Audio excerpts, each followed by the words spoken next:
Hello, welcome to Breakfast Central this beautiful Monday morning. Clear skies, no rains for now in the city of aquatic splendor.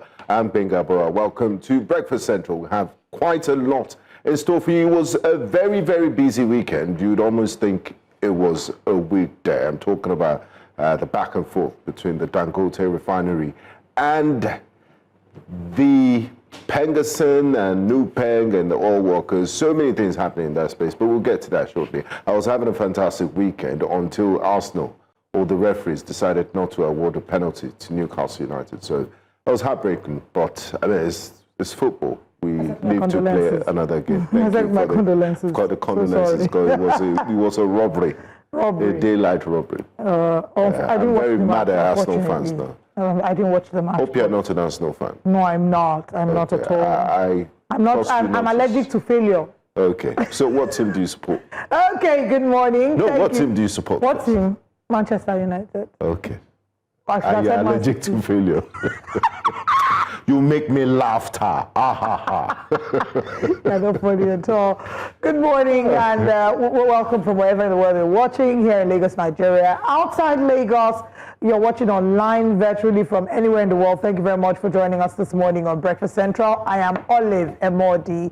And this morning there's a lot to be discussed. Typically, there's three of us. Joe Hansen is not here because he is currently hosting one of the biggest hospitality conferences on the continent, I would say. I wanted to say the world, but we're almost there. So it's the biggest hospitality What's going on this early morning? Do it again, one more time. Okay. If at first you don't succeed, you pick yourself up and try again. Hey, dust yourself up and try again. All right. Yeah. So this morning, today, the 29th day of, what's the 29th day of September? All of you are from Delta now. And Delta people, they do take one or two. Should we organize one or two for you this morning? Because I didn't know what's going on. I had a long... It's the end of the month blues. There's that. Okay. And then I had a really long weekend. So I think I just needed a little bit of ginger. You warm up into it. You know, you can't just start a car and it's just be... And that's the beautiful thing about live TV, where you're not editing anything. People get to see the good, the not so good, I need a bit of coffee. And this is my cue to tell my producers, please, help me to bring my coffee. Yeah, your natural space. Yeah, I mean, aren't we lucky? Aren't we thankful that we get to do this amazing job? But I need to talk about hen. I think it's very important that today and tomorrow, the biggest hospitality conference on the continent is happening. Hotel Expo Nigeria. Hotel Expo Nigeria is happening today. And we have Joe Hansen, who is going to be hosting. New Central is partnering with Hotel Expo, and we look forward to seeing many people. There's going to be conversations about strategy. There's so much to learn, and the conference is happening starting this morning. You get to see Joe Hansen live. Yes, you get to see Joe Hansen live and direct. He signs his autograph for you, but it's beyond that. I think it's the knowledge sharing, it's the networking. I was there last year. And big things are happening. Nigeria is hosting E1 racing competition, and Nigeria is bidding for the Commonwealth Games. So we need more hotel and hospitality places. Absolutely, because by the time things are opening up, we finally win the growing. bid. Yeah, you know, when if I won't win the Commonwealth, the bid to host the Commonwealth Games, there's going to be a lot of opportunities that will open. Lots of people will get hotels. You know, there'll be lots of travel that needs to happen, and I'm sure that would come in handy. Absolutely. I'm just going there to look for deals. I'm looking for travel deals. Yes, anyway, let's get into the conversation this morning. Over the course of the weekend, one big story that broke was the unfortunate detention of a social media activist. Her name is Mama P, and piece was, she had said in a live video that she saw Julius Aburi, the factional former chairman of the Labour Party, and accused him of being accused him of destroying Nigerians. You know, there was a video, she alleged that she had accused him, and as a result, he had then sent thugs, she says, to wait for her at the Benin airport, and that there was an altercation, they got physical with her, and then when the matter got to the police, rather than detaining the people who carried out this action, they detained Mama Peace, and that then led to a social media outcry with a number of people calling for her release and saying that, you know, she was handled, and her name, she was handled wrongfully. Her name is Precious Oruche, and she's been at the forefront of a number of conversations. You saw her when Senator Natasha Akpoti-Uduaghan's matter was in the forefront, was a big political story. We saw her during the End Bad Government Exactly. protest. Yeah. So you know her, the lady with the red scarf, a number of other social media influencers and activists such as Peter Aka spoke up for Precious Oruche, Mama P. They had tagged the Benin State, Edo State governor, tagged the police in Edo State, saying that they need to investigate the matter, and that the police was alleged to, they had accused the police of culpability, saying that they were involved in this in the sense that somebody took a side. Exactly. Somebody complained about being attacked by thugs, and rather than arrest the thugs, you arrested the person who was being attacked. But let's take a look at this video and we'll come back to share our thoughts. I'm going to confront them. Have you? They're the ones ruining our hope and life in this country.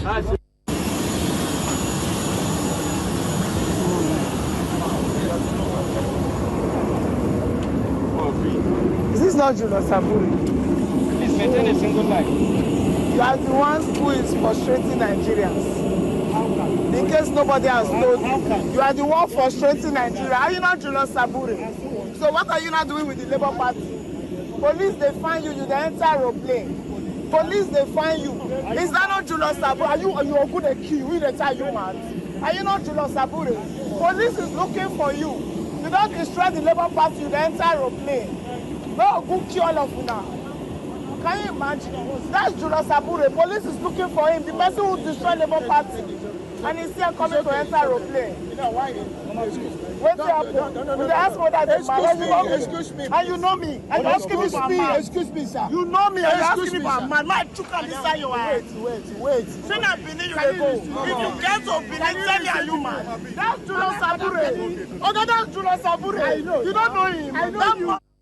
All of you ruin our chances. Excuse me. You are coming to enter aeroplane. Okay, you don't know. I know you. I know. Anywhere we see politicians, we need to be embarrassing them. I will report you to Anywhere we see politicians.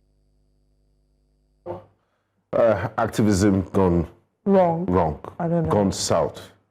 I mean, but people will say, you have a right to freedom of expression. Where does it cross the line when you're hurling personal insults? I may not be a fan of a person, but again, if you have issues with the person, there are ways to take it up. Right? Two wrongs don't make it right. If Julius Saburi did really send the thugs after her, that doesn't make it right.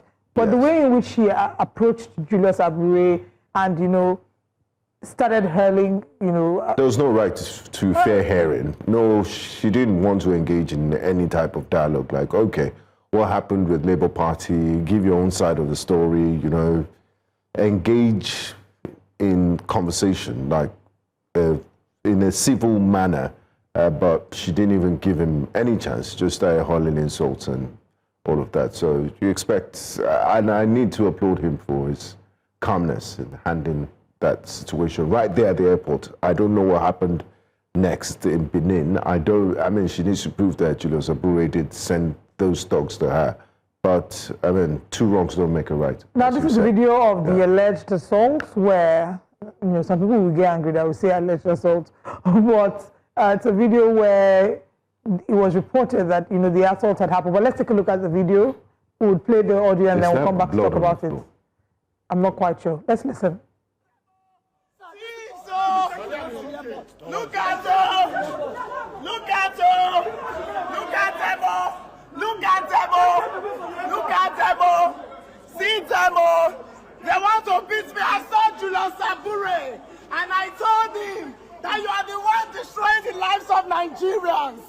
And then he brought thugs to harass me. Look at them. Can you see them? Can you see them? Yes. Look at them. See them. He brought thugs to harass me. I saw Julius Saburi of Labour Party inside the mass air. And I told him, I said, you are the one destroying the lives of Nigerians. You sold Labour Party. And then he called his thugs to wait for me at the airport. Oh, the other one hit me in my eyes. This one said he's going to shoot me. This one said he's going to shoot me. Were you not here? Were you not here? It's okay. Look at them, oh. Look at them. He brought thugs.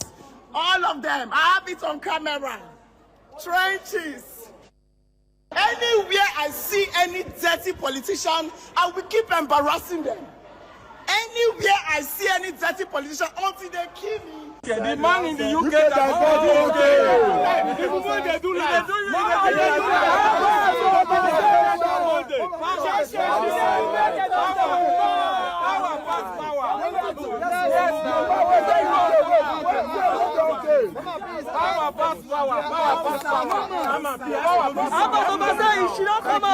shame on you. It's good to see she's out and smiling again. I think they've resolved the issue through non-kinetic means. Oh my goodness. Well, what a happy non-kinetic means. You can see the look of joy on her face as she's regained her freedom. Again, I think that there are lessons to learn and that the investigations be carried out. If truly Julius Abure or the police were culpable, then there are questions that need to be asked and there are answers that need to be demanded, because you do not set the law in motion wrongfully against a person. What's the ground for this, for the arrest, right? It doesn't mean, however, that she was without blame. If we are judging by the video that we saw, Julius Abure filed charges of harassment and things like before that. Before she landed, and the police took. It's so beautiful to see how swift the police took. Anyway, we'll come into that.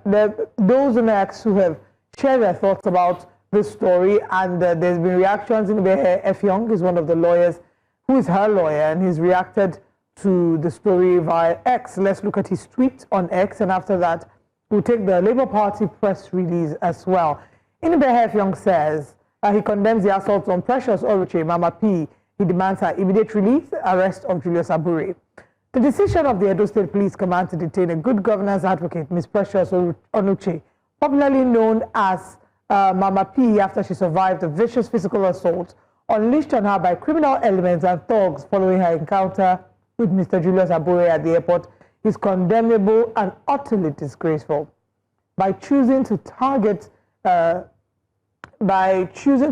victim of a violent attack perpetrated by thugs, Nigerians have been forced to deal yet again with another cowardly and unprofessional action by the Nigeria Police Force. The Edo State Police Command should move beyond this travesty and macabre dance and immediately release Mama P. She has not committed any offense known to law. Section 39 of the Constitution of the Federal Republic of Nigeria, as amended, guarantees every person the right to freedom of expression. Mama P. was only exercising her right to free speech when she questioned Julius Abure about his questionable political activities. There is no law in Nigeria that shields a politically exposed person from being heckled, yelled at, or questioned by an aggrieved citizen in public spaces. Every enlightened person knows that such non-violent acts of protestation is a regular occurrence in civilized countries. We have been seeing presidents, kings, and prime ministers across the world being held accountable through heckling. President Trump, despite his disposition towards heckling, has faced protesters in public spaces who heckled regularly at him. I have carefully watched the videos of Mama P's interaction and encounter with Julius Abure. The following facts are apparent on the face of the video evidence. 1. Mama P did not assault or touch Julius Abure in any manner. She did not disrupt the flight. She did not spit on him. She did not drag him off the plane. She also did not prevent Julius Abure from boarding the flight or from departing the Benin airport when the MAX air flight landed from Abuja. Kwamon and Kwamtu have collected tree. She stood few meters away from Abure. All she did was to ask him if he was not Julius Abure and that he was the one frustrating Nigerians. She did not go beyond verbal protestations. She wasn't even screaming at him. Based on the available evidence, nothing remotely amounts to a crime in the conduct of Mama P. The fact that the thugs were summoned to waylay her upon landing in Benin shows that the assault on her was premeditated. It is scandalous that airport officials and security personnel at the airport stood by and allowed the thugs to attack Mama P. The Minister of Aviation should cause an investigation to be carried out on the role of the airport security personnel in this heinous crime. The fact that Mama P is currently under detention with a bloodied body because she questioned Julius Abure about his role in the crisis in the Labour Party speaks to the institutional rottenness and endless impunity in the police. The Edo State Commissioner of Police should be bold enough to state publicly whether he's still a law enforcement officer or a supporter of violent criminals. Julius Abure, his brother, and the thugs who aided them should be immediately arrested and prosecuted for the violent attack on Mama P. Mama P should be freed without further delay. This press release was put out before the official release of Mama P. He then goes ahead to say what Mama P did to Julius Abure is what Nigerians should be doing to 90 to 95% of politicians in this corrupt and lawless country. It's free speech. Only cowards or beneficiaries of this rotten system will speak against her. Politicians are too comfortable. I hear him. And I completely understand when we say that Nigerian politicians have taken Nigerians for granted. They've taken Nigerians for a ride. They've pushed Nigerians to the wall. And when you push people to the wall, what is expected is that they will push back. So I think what's happening is not much of a surprise. I do think that also there are ways that we should be able to go around this, because I saw in a video where she was saying to the guy, "You want my shuki for? You want me something like that?" I mean, that's you and I. We wouldn't do that. We won't cross the line because of our disposition and our character. But she's a good governance advocate, and what she did, according to her lawyer, didn't break any laws in the Federal Republic of Nigeria. It's free speech, it's heckling, and it's verbal protestation, either way you put it. So she hasn't broken any. She definitely has a right to protest, but like we say here, where one's right begins or where one's right ends, there another person's right begins. If Julius Abure was offended by the way in which she spoke to him, there are ways to have gone around it. You can go to court and say that she's defamed you. And the defense to defamation is truth. If you can prove that what she said is not the truth, then you have a case in court. But two wrongs do not make a right. Absolutely. You can't say, oh, because you are not pleased by how she talked to you, then you get thugs. But then again, that needs to be investigated, these thugs. Yeah, because I saw blood. Do we know for sure? I'm not going to say I wasn't there. I've not been following it closely to say that I can say without a shadow of doubt that these thugs were sent by Julius Abure. So I do think that it's important, however, for us not to end at, oh, she's been released. Let's move on from that. What happened? How did she get attacked? And why wasn't she protected by airport security? Yes, and why exactly? Why did they feel confident to do this at the airport? I think these are the questions that we should be asking. Let's see what Nigerians are saying about this on X. John Chukwu Buike Ede says this should be a national duty. If you cite any corrupt politicians responsible and enabling the torment of Nigerians in public, make them uncomfortable. You can only make people that have shame uncomfortable. A number of them don't have shame, so... Frederick Lugard, I hope this is not Lord Lugard that resurrected. It says the physical assault on Mama P was absolutely excessive and should be condemned. However, it is crucial to state that harassing individuals in the name of activism is indecent. Mama P crossed the line by insulting Abure's character, and that behavior cannot be justified. I'm sure this is still subject to debate. Because Olive said, I mean, if you can prove that he's what you said he is, then okay, let's just move on. Chovwe Omoyibo says, since when did verbal insult become a crime? It is a crime. If it is a crime, Julius Abure is also guilty because he said, are you mad? But people can argue that, are you mad? It's a question. Are you mad? No, I am not mad. If we say that, in all fairness, if we say, are you mad? What she asking is, you want my chukan for your eye? It was also a question. Do you want me to poke my hand in your eye? I don't know what that means. And those kind of conversations don't happen typically at the airport. Are you mad? That's what happens in the garage. Exactly. Since the Kwamon incident, they've just everybody. This airport, the airport has been subject to anyway. Yes, there's freedom of speech, but the truth is that no freedom of speech gives anyone the right to attack the freedom of others. No right is absolute. Okay. Dew says, being an activist is not a license for disorder. Intimidation is not activism. It's chaos. Mama P just discovered that when you cross the line and barging and cursing people physically in public, the law responds, and the law is no respecter of theoretics. Look, I don't think she was heckling, and I mean, she used verbal insults, but a lawyer said it's protestation. Anyway, so My own is subject to make them use somebody do scapegoats. Let's not allow this matter to die. Because why certain things happen and why nothing impunity thrives. excuses physical assault. Yes, why impunity thrives is because nobody does anything about it. Oh, he's been released from detention. If the law was wrongfully set in motion against a person, then there has to be accountability. Who is going to take accountability for that? So until we start to see people taking accountability, then we can, for starters, purge the police of certain actions, knowing that if tomorrow they use me as a police officer wrongfully for someone else, I could be liable. So tomorrow when they send you to go and do certain things, you think twice, having seen the repercussion that your colleague went through when they did the same thing. They should not let this matter die. And politicians and public office holders, I mean, they should grow thick skin. Because like Inibe said, these things happen. Verbal protestations happen everywhere in the world. They heckle politicians.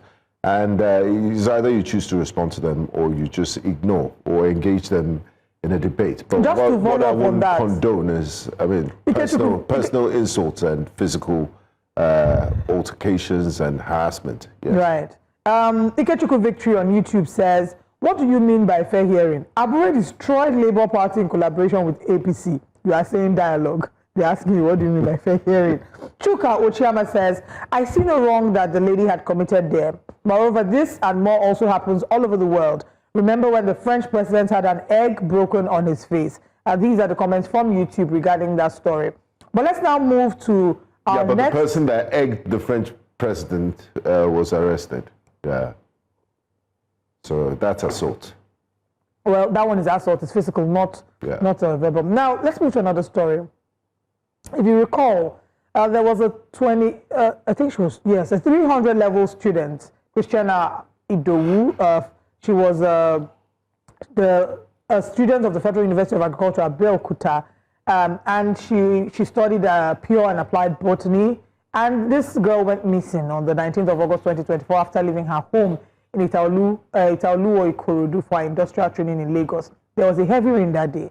Now, the report was that she sought shelter at the shop of Ayomide Adeleye's family, an acquaintance and student of Olabisi Onabanjo University. And so, like I mentioned, he was an acquaintance. It's not like he was a stranger. The reports again were that he lured her into his home, attempted to assault her, and then killed her, later burying her body in a shallow grave. Her family, unaware of her fate, received ransom demands of 3 million naira, later reduced to 350,000 naira through her phone, along with disturbing photos sent via WhatsApp. Security operatives eventually traced the transactions and arrested Adeleye in Ikorodu. You can see him on the screen. And there he confessed to the crime. The tragic murder sparked outrage across social media under the hashtag Justice for Christiana, with FUNAB authorities, student unions, and human rights advocates condemning the act and demanding justice while raising concerns about student safety, gender-based violence, and accountability in Nigeria's justice system. Now, the latest update is that the father of this girl, Christiana Idowu, is asking for this young man, Ayomide Adeleye. Where is he? What is the update on the case? Let's take a look at this video. Mr. Idowu Oluwafemi, the father of Christiana Idowu, who was murdered by a friend. It's getting to a year now, and the boy was arrested in the police custody. I've not heard anything concerning the case. My daughter, she's all that brilliant, and I want you Nigerians to come to my aid. A girl of 300 level in the University of FUNAB, and up to a year now, I've not heard anything about her case. Please, I'm helpless, I'm in the dark, and I want you Nigerians to come to my aid and help me. Please, I can't just allow a girl to go like that. Please, Nigeria comes to my aid. I don't know whether the guy has been released at the moment. Please, you kindly help me, please, Nigerians.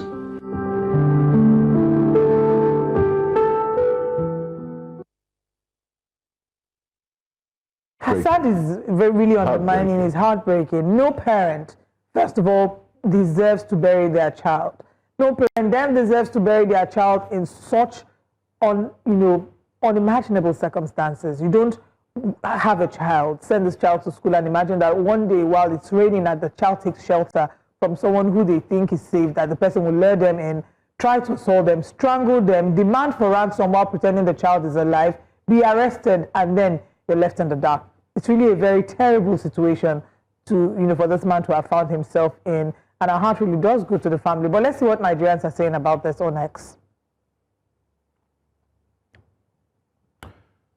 Mike says Nigeria's justice system only moves fast when it's protecting the rich, not when it's fighting the innocent.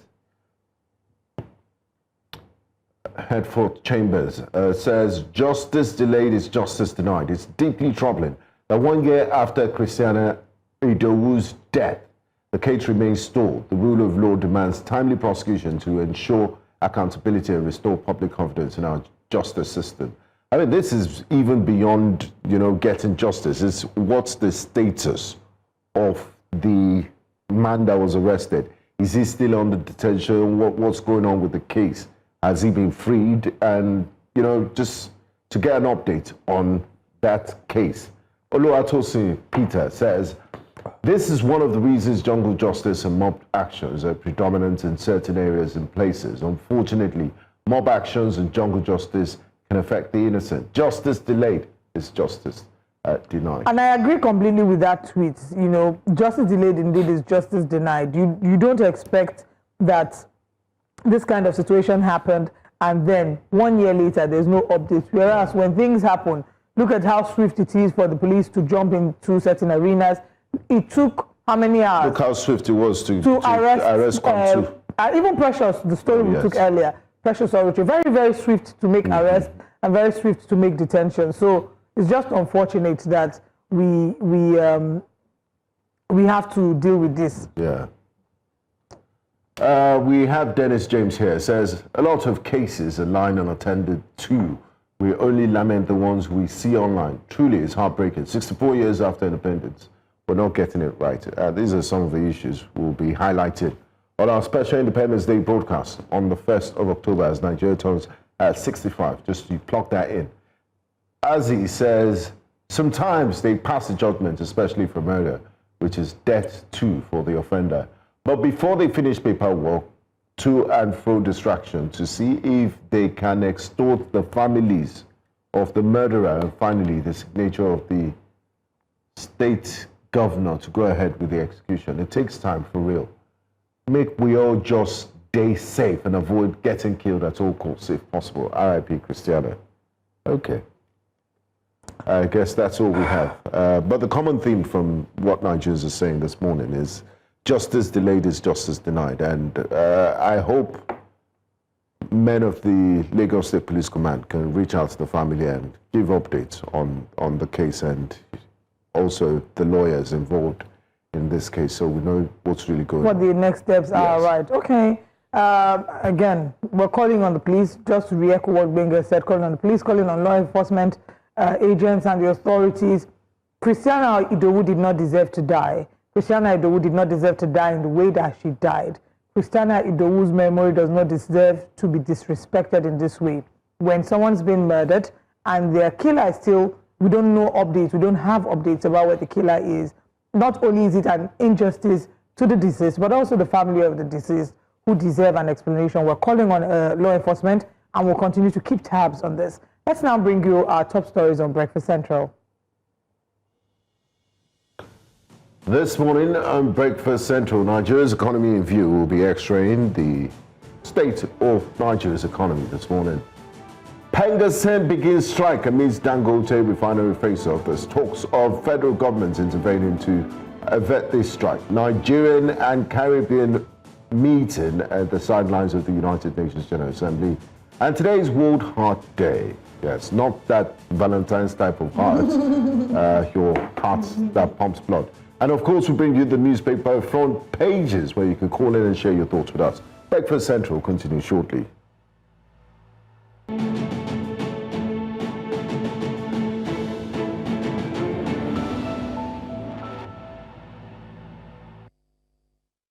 Welcome back to Breakfast Central. Nigeria's President Bola Tinubu recently declared that Nigeria's economy has turned the corner and that prosperity is on the horizon.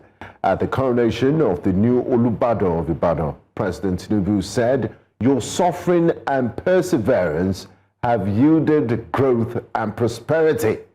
The economy has turned the corner It is painful surgery. The moment of prosperity and growth awaits us. Strong words of assurances, many would say. But let's unpack that. What indicators support this claim? Inflation is still biting, the naira remains volatile, and unemployment is high. So what exactly has turned the corner? What does that really mean for the average citizen? Is this a turning point or just political optimism? Join us this morning at Breakfast Central to unpack all of this is economist and development expert, Dr. Aliyu Elias. A warm welcome to you, sir. Thanks for joining us on Breakfast Central this morning. Good morning. Thank you for having me this beautiful morning. Thank you. Before I ask my first question, let's take a listen to Mr. President himself. Bàtà pẹ́lẹ́kẹ̀ ìrùkẹ̀rẹ̀ á máa pọ̀ sí ẹ kú ọdún òní ẹ kú ọjọ́ ìní mo kí gbogbo Ìbàdàn ẹ kú ayẹyẹ ìní ìdùnnú la máa rí ayọ̀ ńlá tí Ọlọ́run fún wa lénìí kò ní dìbànújẹ́. Ó gba ọmọ yín náà aṣoríire ìbàjẹ́ ò ní bá wọn ẹ ṣé ẹ kú tọ́jú mi mo ti wá síbí sí òkè mọ̀kò pé ká ẹ dúró tì mí pé èmi ló kàn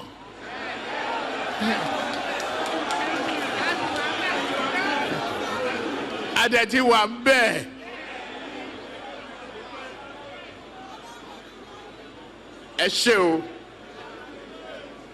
To many of you here present again, today I'm honored and I'm very proud to give you the cheering news that the economy has turned the corner. There is a bright light at the end of the tunnel.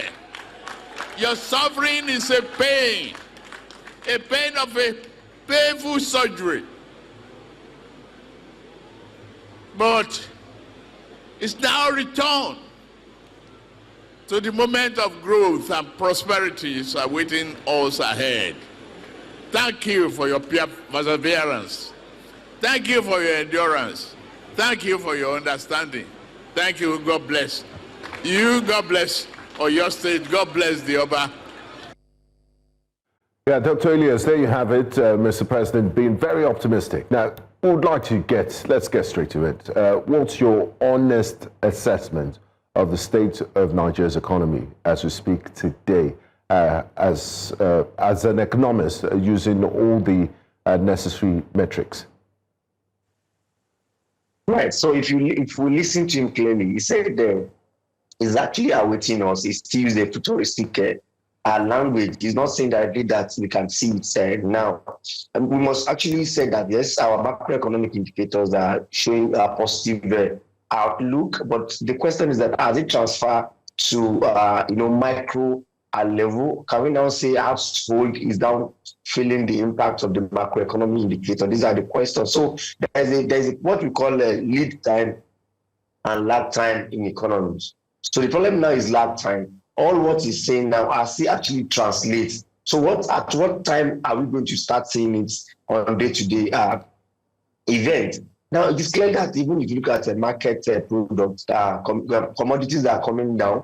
But the question is that where is the purchasing power? The major thing is not cost of things. The major thing is the purchasing power of it. And that is the major problem. So for me, I would say that, like you rightly put it, we are still awaiting the impact of all the macroeconomic indicators that you are seeing in GDP, in inflation, in forex, in reserve.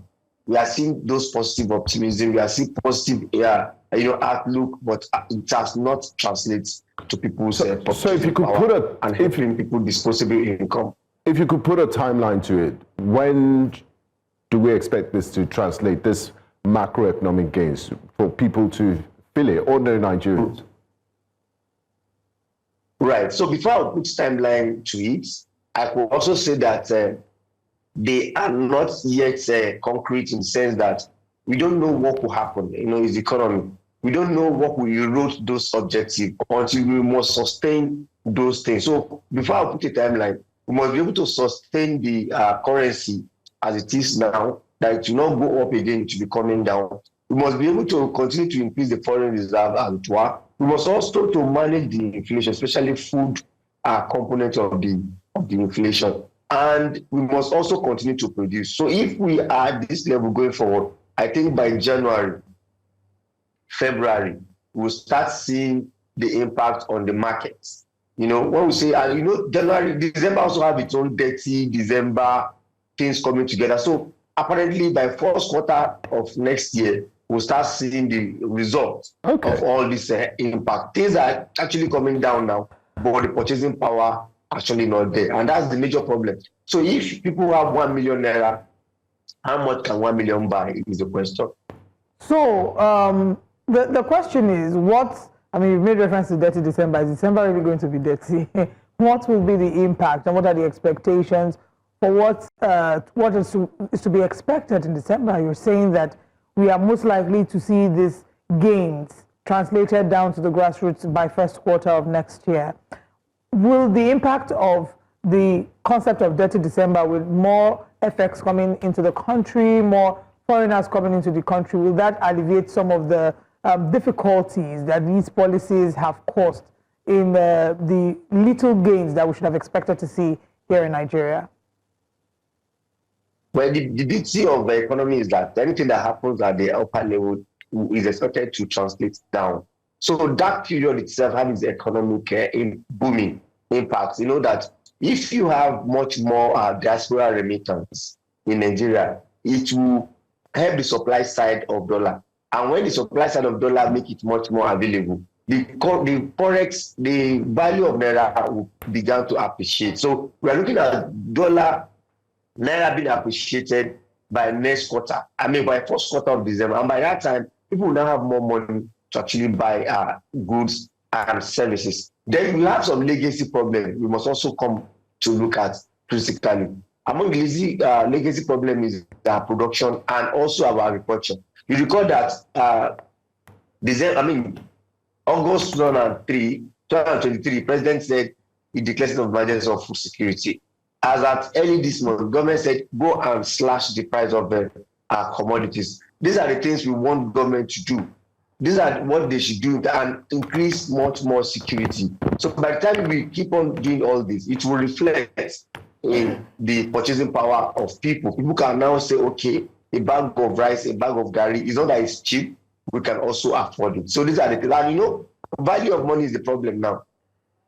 Like we always tell the unions that don't always agitate that you want more salary. If you increase your salary and your salary does not have value, why not say that you want price of commodities to come down, rent to come down, transport to come down. If transport comes down, the rent come down, price of commodities come down, people can now have more money in their pocket to do other things. So that's what we see in the economy, that it's not about the money and it's about what the money you can actually purchase.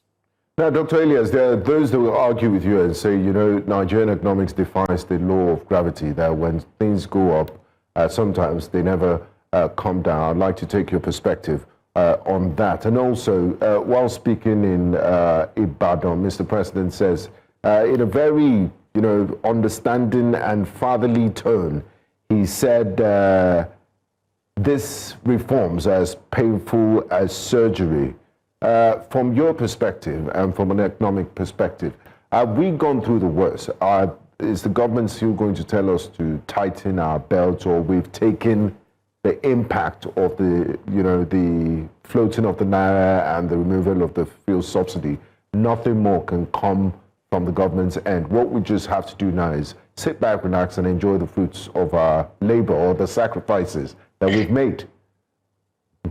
All right. Let me answer you from the first question that as things doesn't actually come down. So we have seen our petroleum products coming up and down.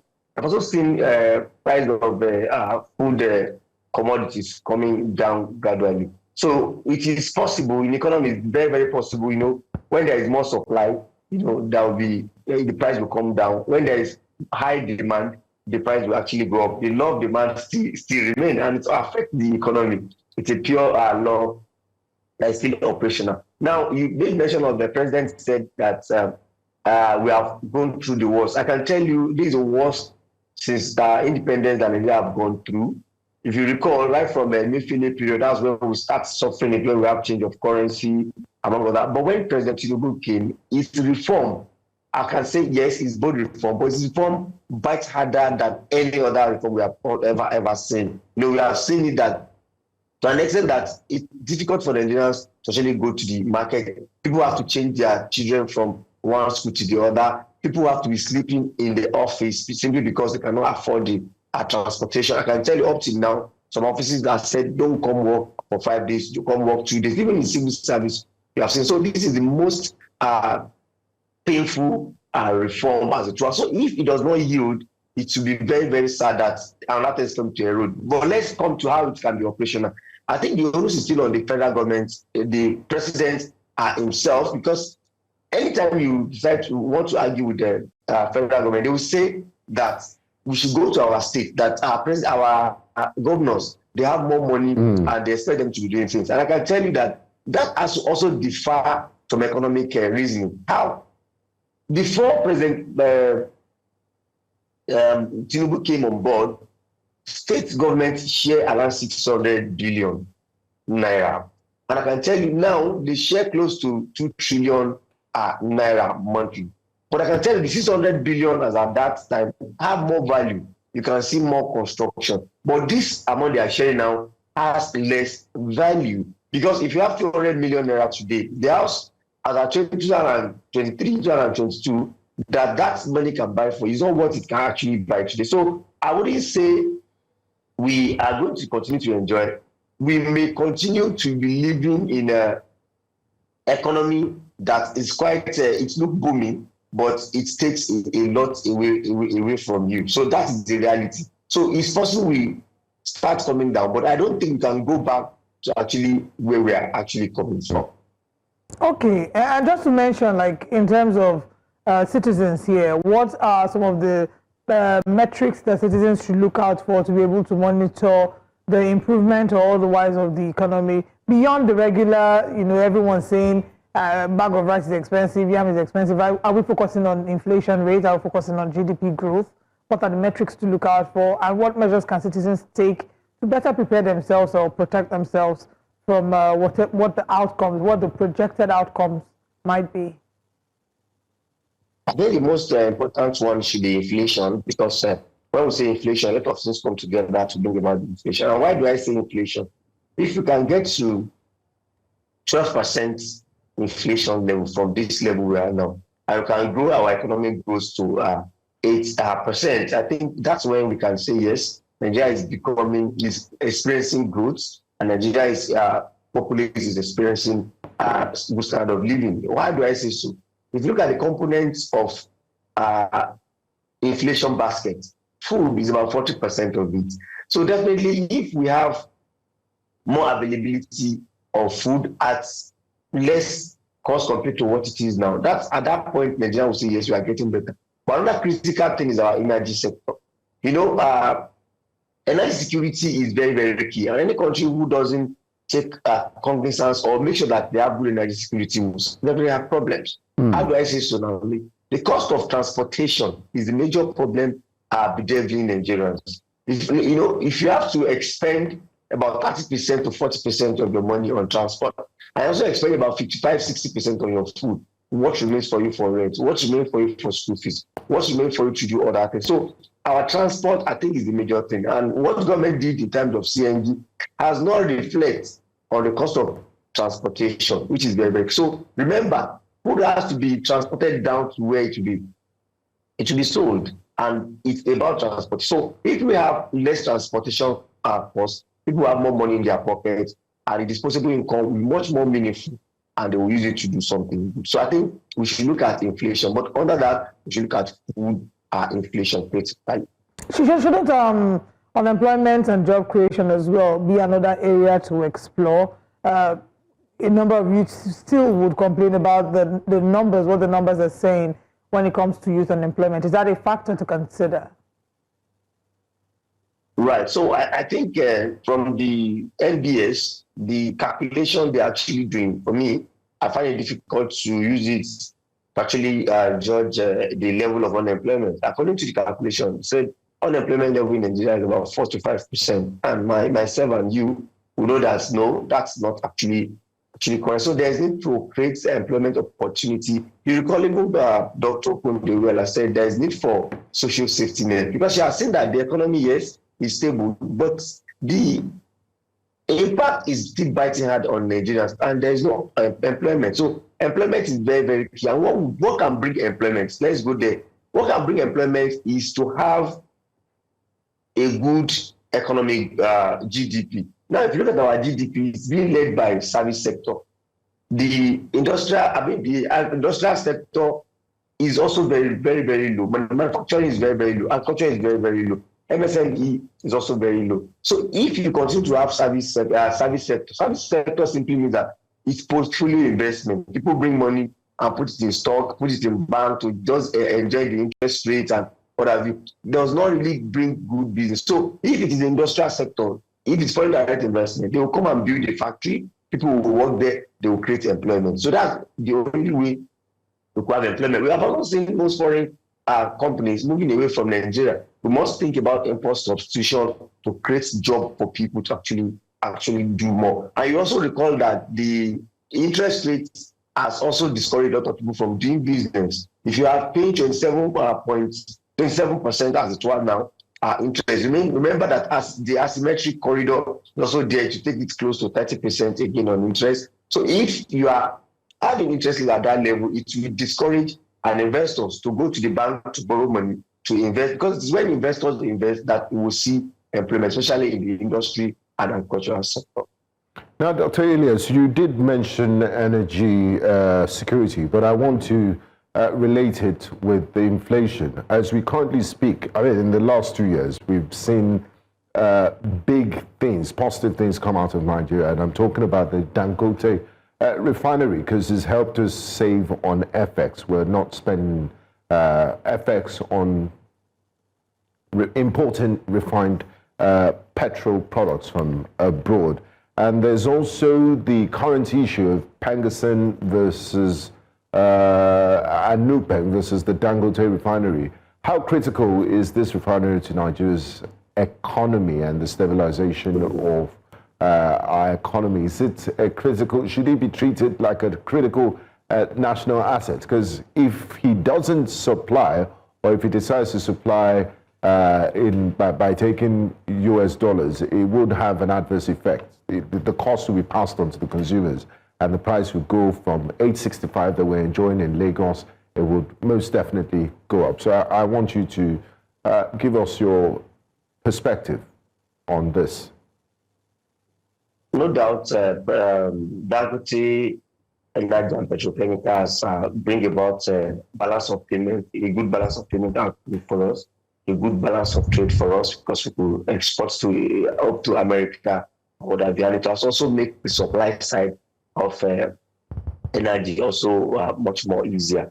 But by and large, you recall that Dangote seem with different companies seem to be in the downstream, midstream, and upstream. But the argument is that is it positive to the economy? 100% is positive, has helped us in different ways. However, when it comes to union issue, we all have different perspectives. I would also like to encourage Dangote and his handlers to also look at it in the other way around. You cannot say that they should work without belonging to union. Union also should have limits. So let's just uphold our constitution in this case and make sure that everything becomes balanced. And what am I saying is that we also have Shell, Ajib, Total, ExxonMobil, a lot of them operate in Nigeria. We've not really get to this level of argument between the workers and perhaps he has more worker compared to them. But the fact is that from the account of what we are seeing, sacking of 800 people, it also have adverse economic effects on the household as well. So if you're looking at the country as a whole, we have to look at the also. Then I also want us to look at the issue of monopoly, because by the time we have this and we tolerate this more, we are tilting towards monopoly. But I just want Dangote to look at it from that perspective. You also consider what is going to lose if they continue to strike or picketing is the organization. So I think federal government should also intervene and see that they come to a balance. For me, I think Dangote is doing well for us, but he also has to consider Nigerians. Right, and that's a great way to land this conversation. Thank you so much, Dr. Elias, for joining us this morning on Breakfast Central. I hope that this matter is resolved and it doesn't go into a full-blown strike, because we will feel the impact of this strike if it happens. We have thought that this matter was laid to rest as at last week, but last year we are again. Thank you so much for your time with us. Thank you for having me. Good morning, Nigerians. Good morning. Nigeria is working to rebuild centuries-old links with the Caribbean, turning shared history into new opportunities for trade, culture, and tourism. At a high-level meeting, the leaders agreed the time has come for Africa and the Caribbean to rewrite their shared story.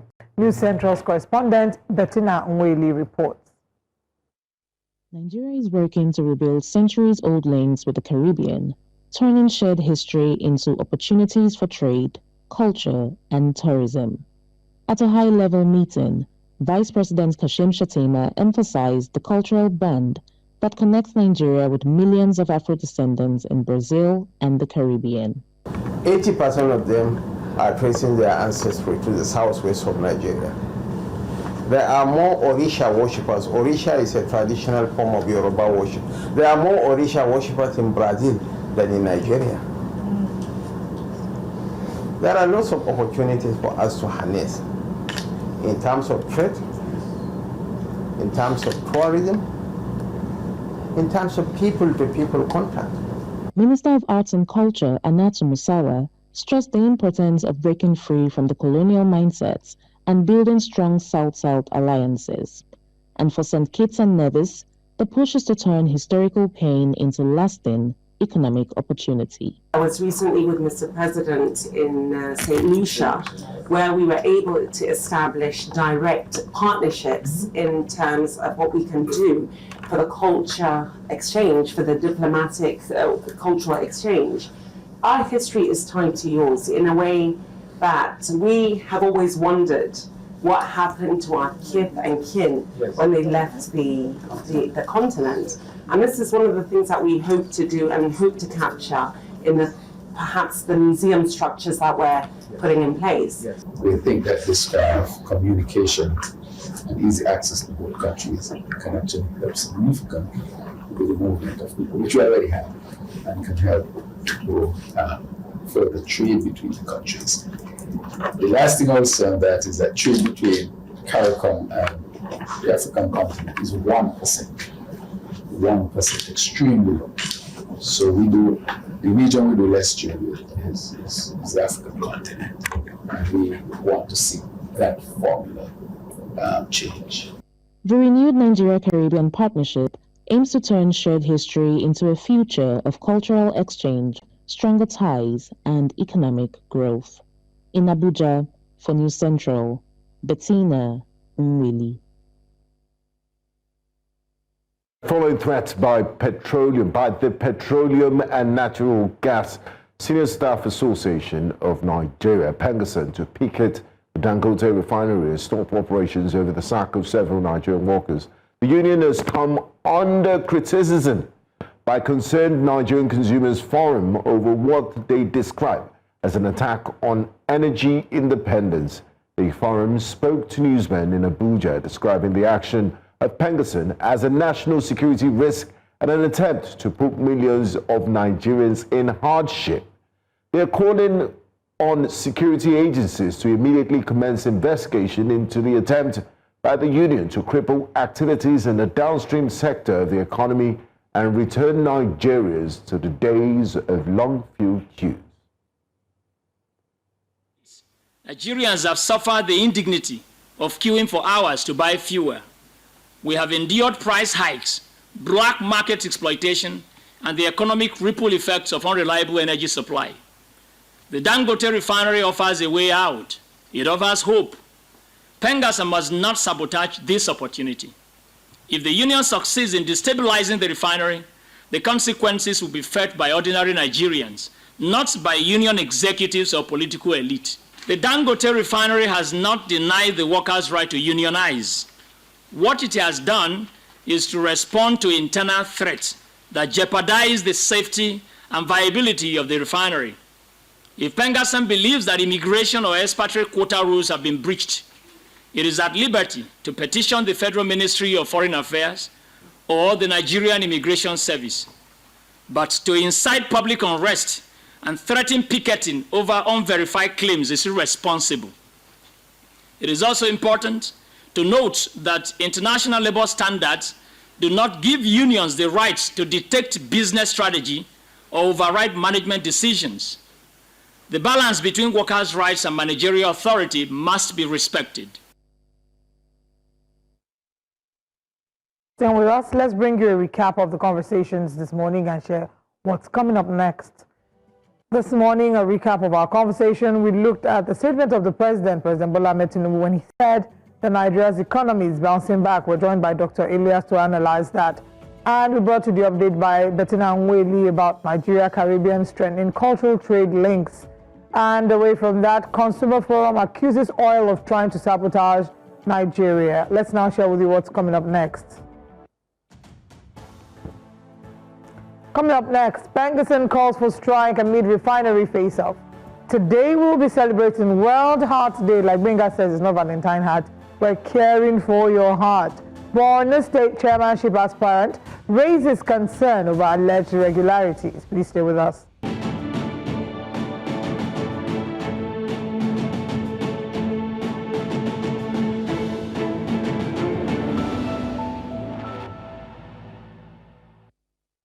Allegations and counter-allegations of electoral malpractice have trailed the 2025 PDP State Congress holding in Maiduguri, the Borno State capital, as delegates from across the state converge for the exercise. With voting on the way to select the next state executive, one of the aspirants, Grema Kyari, says that the integrity of the process remains in doubt, raising concerns over the legitimacy of the ballots cast and the entire process. News Central's Umaru Kirawa completes the report. Delegates from across Borno gather in Maiduguri for the PDP's 2025 Congress, expected to usher in a new state executive. PDP an ga kamun ludinta, sannan kuma gashi yau Allah ya kawo mu ga zaben da zamu yi na state yau na ESCO namu, gashi Allah ya sa mu yi zabe lafiya. Da kam da shura Allah ya ce inda Kennedy gozo. Isa za yau kalan da killeu. And the summer so our Valdio, Patinia Canasero Yadio. Muna Hawlong Ramadan, the Muta Namugo, Munga Lafia, Munzo Congress not state in there. For some of the delegates and elders of the PDP, their concern is how to displace the governing All Progressives Congress in the upcoming 2027 general elections. We have seen what is happening in this country. Insurgency, poverty, absolute poverty. People are not safe. So we need a change. And a change will never come, on a platter of gold. A lot of people have been thrown into poverty. Nigerians have suffered. And I think this is the only time Nigerians can reclaim back their country because they are being treated as conquered people. Mata mun fito da yawa. Allah ubangiji godiya muke. Allah ubangiji ya fitar mana mafi alkhairi. One of the leading contenders for the state chairman of the PDP in the state, Zanna Gaddama, described the exercise as peaceful. PDP is a very disciplined party and our members are disciplined. They have come out en masse across the 27 local governments and they have all peacefully cast their vote. And I assure you that by 2027, the PDP in Borno will be the party to beat. There wasn't even a creation of delegate. Anybody passerby can come in and cast his vote. I have never seen a worse election in my life since I was given birth. So this will tell you that the election wasn't free, wasn't fair, and it is not good for PDP. If justice has not been done, we have to go outside to seek a legal redress. The allegations have cast a shadow over the Congress, with several party members calling for an immediate investigation into the claims. Despite the controversy, the election process has proceeded, with the outcome of the vote expected to impact the PDP's political strategy in the state. In Maiduguri for News Central, Umaru Kirawa. The Petroleum and Natural Gas Senior Staff Association of Nigeria, PENGASSAN, has declared a nationwide strike. The PENGASSAN and the Trade Union Congress TUC faulted the management of Dangote Refinery over its handling of labor union activities, insisting that workers' fundamental rights to freedom of association must not be undermined. PENGASSAN claims Dangote Refinery sacked the workers for joining the union. The union calls it an affront to all workers in Nigeria. The federal government is scrambling to mediate into the crisis. Can the union be persuaded to stop its planned nationwide strike? Looking at what the impact would have on the supply of products to the citizens, as well as the energy sector at large. Joining us for this discussion is the chairman of the Trade Union Congress in Lagos State, Comrade Abiodun Aladetan, and the publisher of the Energy Times. Good morning. Thank you very much for joining us. Mr. Akayode Ekundayo, we're hoping that he'll join us shortly. Thank you very much for joining us this morning. Let's start with, Dangote Refinery and the allegations of sacking unionized workers. Is this allegation confirmed? Yeah, good morning. So my name is Comrade Abiodun Aladetan, TUC Chairman, Lagos State. I can tell you authoritatively that the issue you just raised, it can be confirmed. We have it on good authority from our members who are from PENGASSAN, that over 800 Nigerian workers who try to exercise their right as guaranteed by the 1999 Constitution, Section 40, which gives us right to freedom of association and the right to join any union of your choice. Let me put it on record that the Trade Union Act is very clear as to the issue of unionization. For junior staff, it is automatic, and for senior staff, they will tell you it is voluntary. Voluntary in the sense that you can put it in writing that you want to belong to a trade union of your choice. And I can tell you for free that this particular set of workers have actually complied strictly with that section of the Trade Union Act. They willingly applied to PENGASSAN to be members. It is unfortunate that within the space of few days of showing their interest in joining PENGASSAN, the management of Dangote Refinery actually showed them the way out. I think this act is not done in good faith. It is against the law of the land, and it is something all Nigerians must come together to actually condemn. And I must say this, you see, what is happening in Dangote Refinery today is not something that Nigerians can jubilate about, because like we say, an injury to one is an injury to all. There are several international conventions, trade union acts, that are in support of the Nigerian worker. Apart from the 1999 Constitution, the Trade Union Act, Section 9, 6A and B, is very clear. No employer should even determine for a worker if you are to join union or not to join union. And Section B of that 9 also says that no employer should be victimized on the basis of you being member of a union. So they are being dismissed today is as a result of the fact that they show willingness to join PENGASSAN, which is a clear breach from the management of Dangote of the Trade Union Act. Also, I have to put it on record that there are several international conventions in support of this worker. When you talk of Convention 87 and 98 of the International Labour Organization, we talk about right to organize freely and right to collective bargaining.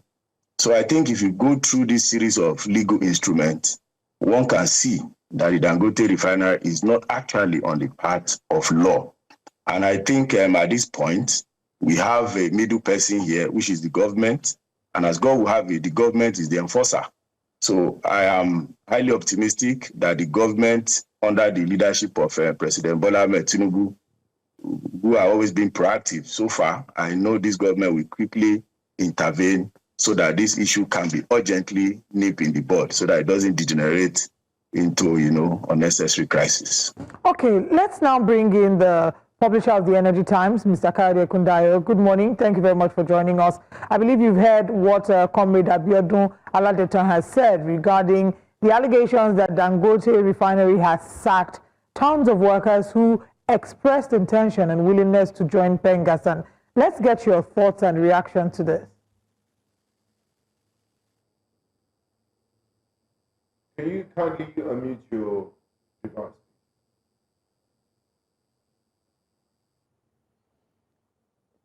Mr. Kundayo, we cannot hear you. Can you unmute your device, please? All right. Okay, while we're waiting for let's get back to Comrade Aladeton. Now, Comrade, quite a large cross-section of Nigerians are not very happy with PENGASSAN and the unions. They're saying you're trying to reap where you do not sow.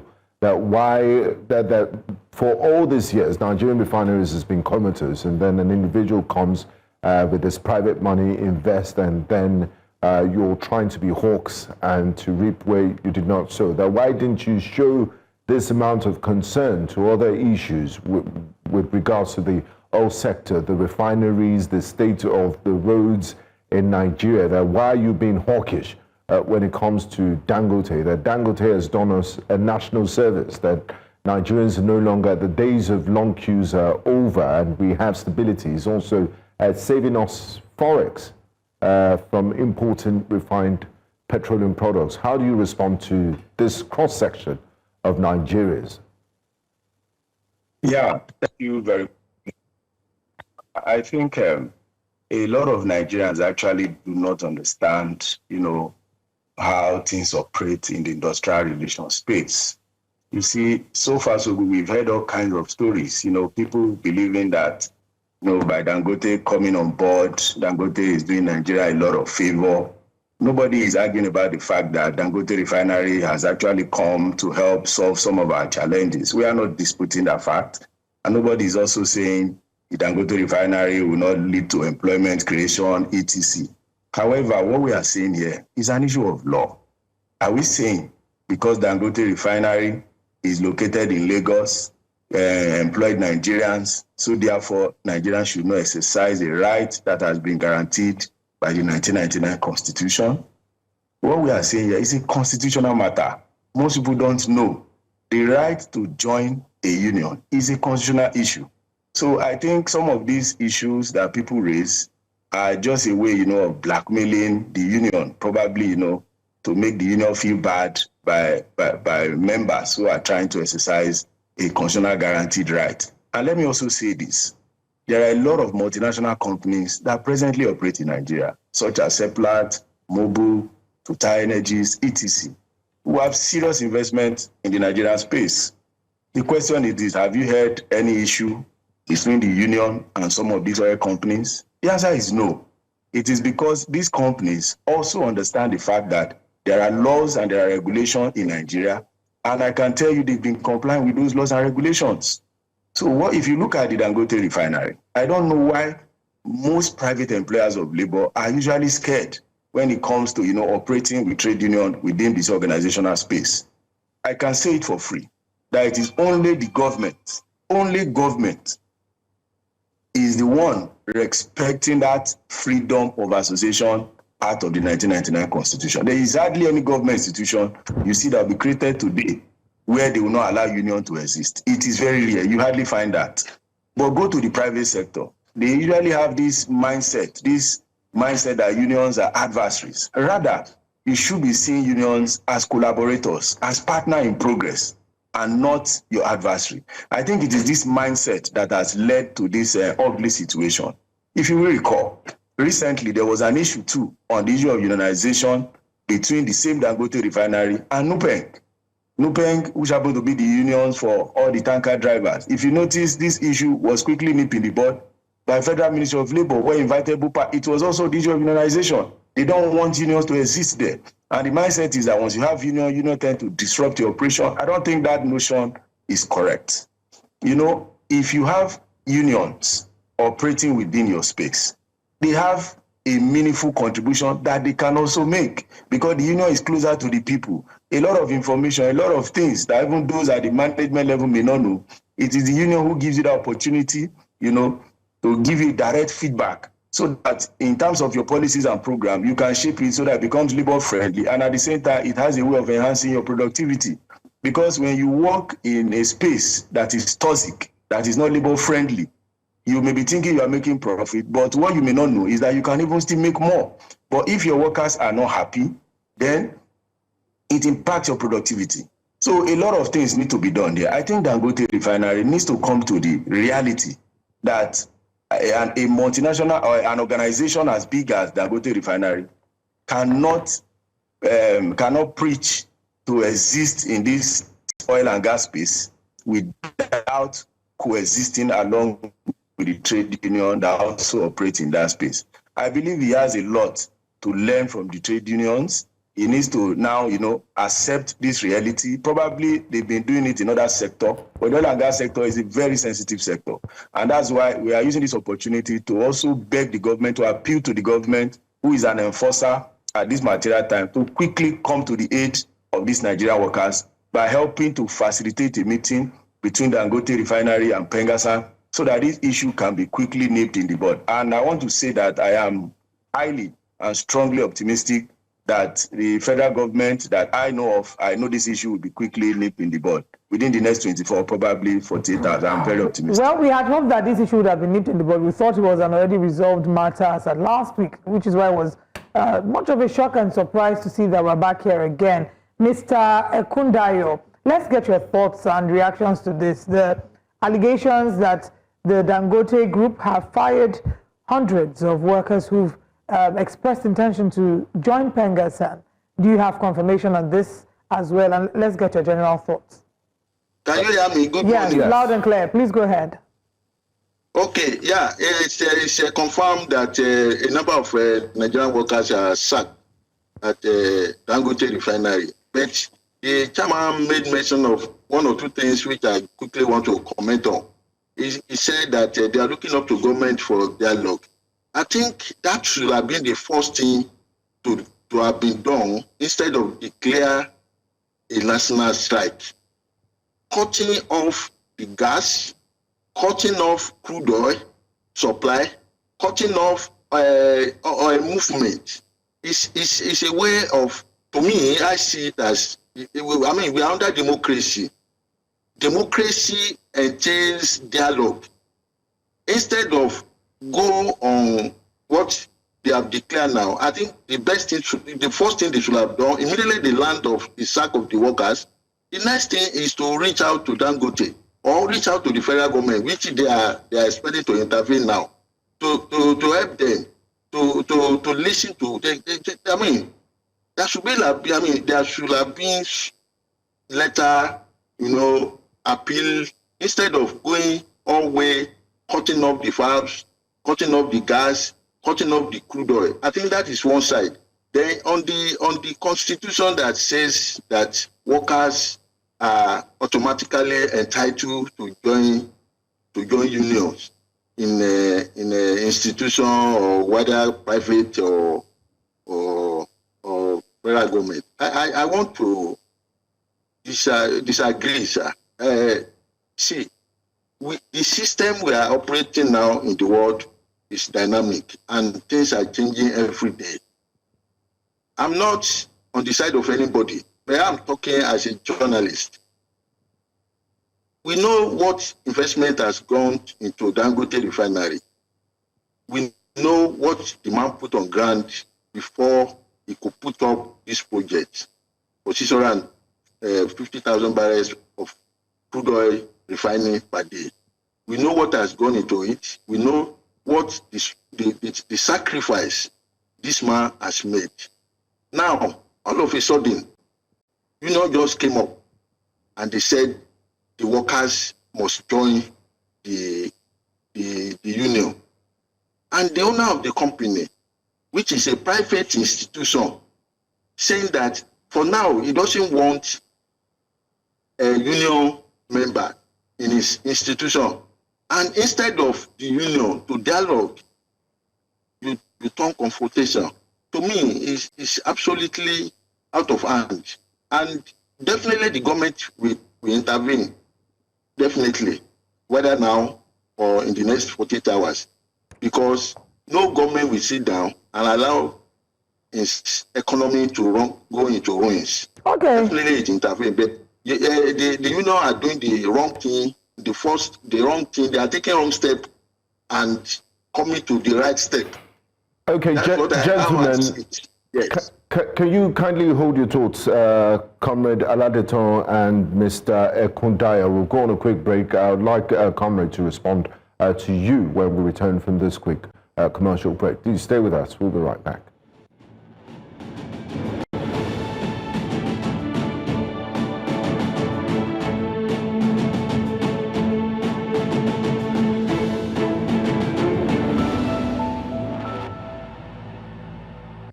Welcome back to Breakfast Central, and we're currently discussing the face-off between PENGASSAN and the Dangote Petrochemical Refinery, where the unions are threatening to go on a strike as a result of the sacking of over about 800 Nigerian workers. And joining us for this discussion, we have the chairman of the Trade Union Congress in Lagos State, Comrade Abiodun Aladeton, and the publisher of Energy Times magazine, Kayode Ekundaya. Great to have you back with us, but I would like to come to Comrade Aladeton. Mr. Ekundaya did disagree with you on some certain issues, and he also mentioned that, you know, what you're threatening to do, what the unions are threatening to do, is akin to economic sabotage, and that why, these are my own words now, why would the union, because of 800 people, allow over 200 million Nigerians suffer? We don't have anything to do with it. Why should we go back to long queues? And why do you want to shut down the economy because of a sacking of 800 workers? He suggested you take this up with Dangote, that this is almost like a nuclear option. How do you respond to that? I think, first of all, let me put this out there, that as a senior staff organization, we are a responsible trade union organization who strongly and firmly believe in constructive engagement as a way of resolving issues. You know, like I said before, people have called this all kind of names, but I think that is not what it is. And if you listen to me carefully, I have expressed optimism that this issue will be quickly, or can be quickly, nipped in the bud. So, for those who say it's an economic, sabotage or whatever they call it, I don't think they are being fair to this innocent. How are they not being fair? You're planning to shut down, to stop the movement of petroleum products. Nigerians, ordinary Nigerians, are going about their business. How is it not fair? 800 Nigerians versus I think entire country. There are some technical issues here that we need to explain. Okay, go ahead. NUPENG are those who are in charge of moving of fuel from one point to the other. And I don't think, from the issue that has been declared so far, I don't think you've heard the name of NUPENG on this. And the information available to us from the president of PENGASSAN is that what is available can still sustain Nigeria for the next 30 days. And he's even expressing optimism that the issue can be quickly resolved. So the issue of grounding the economy, according to him, he said is not even the issue, because he's optimistic that that won't happen. So I know, going back to what my colleague in the other side of the divide said, that workers were forced to join union. I don't think that narrative is correct. Like I said earlier on, the Trade Union Act made unionization compulsory for junior staff and made it optional for senior staff. Since it's optional, it simply means if you are a senior staff, you must show in writing the willingness to belong to a trade union. And I think this is what those who have shown the willingness to join PENGASSAN, not that PENGASSAN went there and said you have to join us by force. No, it is these workers who probably must have seen one or two things within the Dangote Refinery. A lot of us are not privy to some of the issues there. These are workers who are exposed to all kinds of chemicals, to all kinds of hazard. You don't know what they are going through. From some of our colleagues in other oil and gas firms, we know what happened in terms of, their remuneration, hazard allowance. Some of them, they go as high as negotiating difference in salary every 6 months, some even yearly, some every 2 years. You understand? So they have seen the benefit of having a union, helping them, to push for better welfare of their members. So I think probably it is as a result of all this that they felt that the only way for them to be able to bargain successfully is to belong to the union, and that is the right they have exercised. So the issue of maybe somebody is running a private firm, maybe on the ground of pity, you now believe the union should not exist. What about the plight of the Nigerians who are working there? You must also be able to know the conditions they are being subjected to. So it's a little bit deeper than the way most Nigerians outside are actually seeing it. But like I said before, the issue to me, I've been rightly informed that the FG has, waded into the matter. So hopefully, I think we await the outcome of today's discussion, and I'm highly optimistic that it will be something positive, because I know no government will fold its arm and allow the whole economy to fail because of the ego or interest of one man. All right. Gentlemen, thank you very much for joining us this morning. I think the collective sentiment we share is that this be resolved for the benefit of everyone involved, for all the parties, for PENGASSAN, Dangote Refinery, and especially the everyday Nigerian like me and my colleague in the studio. Thank you, and you as well. Thank you so much for joining us this morning. Thank you. All right, we're going to break now. When we return, we have another conversation. Stay with us.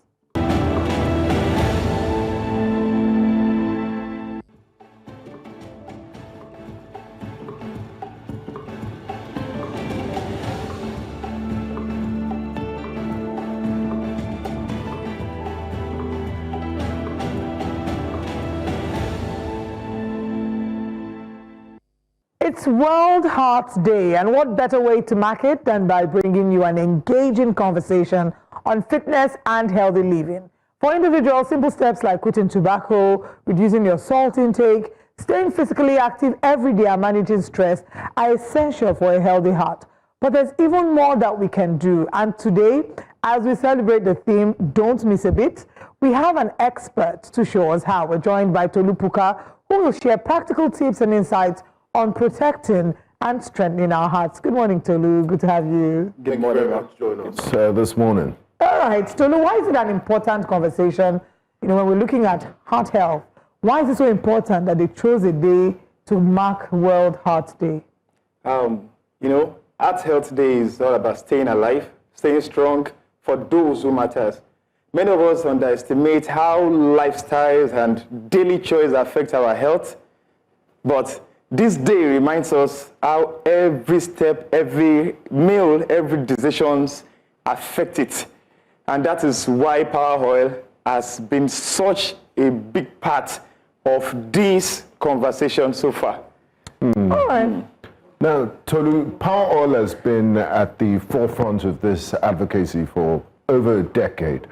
Can you share some of the impact so far, like medical checks and what happens on World Heart Day? Absolutely. Over 3 years, over 3 million Nigerians have benefited from this event. From free life-saving, event, surgeries and all that.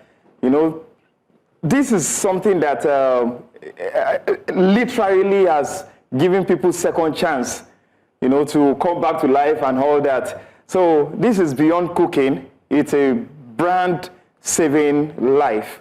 So to me, it is a nice thing that Power Oil is doing. It's doing so much exploit and retaining their consistency in doing these things. So, just to re-emphasize and reiterate the last point that you made, when people think of Power Oil, I think part of the conversation is to see Power Oil as not just a cooking oil, but a partner in healthy living. And why is that very important? Because it is from education campaign fitness drives, to free checks up from people, you know, it has been proven by Power Oil that it is not just about cooking, but it's all about their well-being as well. And it's certified healthy, and that is not just a claim. It is a standard they live by. So, but it's not just what we eat, but also how we move. You know what they say? Oftentimes they say that that we dig our grave with our teeth. That it's the kind of things that you put in your mouth and you eat, you know, that contributes a whole chunk to what happens in your body and how the long-term effects are, which is why it's important to have healthy meal options and use healthy oil for cooking. But beyond cooking, there's also the working out part. And I reckon that the theme this year is don't miss a beat. So you're going to show us, you know, a few things that we can do. People at the workplace. So if you're at work, maybe now is the time to stand up. If you're at home, now it's the time to stand up. We just want to do a few light moves, and this will help your heart beat properly in celebration of World Heart Day. So are you ready for us? Yes. Please don't stress us too much. Some people on this set have not worked out in like 3 years, but that's not me. That's not me. I just had to come from the gym this morning. Uncle, you can laugh. But it's looking fit. So who is not looking fit here? Sorry, you're looking fit too. Are you ready? Let's do this. So what's our first move? Okay, actually it's not really have to be strenuous. Something light is okay. Something you can even do in the kitchen while cooking and all that. Watching movies. Yes, you can actually do it. So let's do something light, okay? Okay. All right, so first of all, just stretch. You have to start with light stretch. Okay. Okay, so quickly, breathe in. Start with breathe. In and out, slowly. Come on, in. Out. Good. Now, your joint. Try to go to the left. Come on, then to the right. Wow, my suit is very tight. Just manage it. So left and right. Now not backward. Oh, I can hear the snap in my neck. Not backward. Wait, now please, you are being serious. Okay, now your shoulder up. Raise your shoulder up now. But I'm not proud. Yeah, like this. So take it up, down, good, down. Now you can do that like reps, like 10 reps or so. So kindly lift it up slowly. Very good. Lift it up and bring it down. I don't hear your circle. Very lovely. So let's try to do the waist now. You know, rotate. Yeah, feel me like this. Can you please play in your Okay, so now let's go to the other side. You know, it's all about balancing. It's very helpful, actually.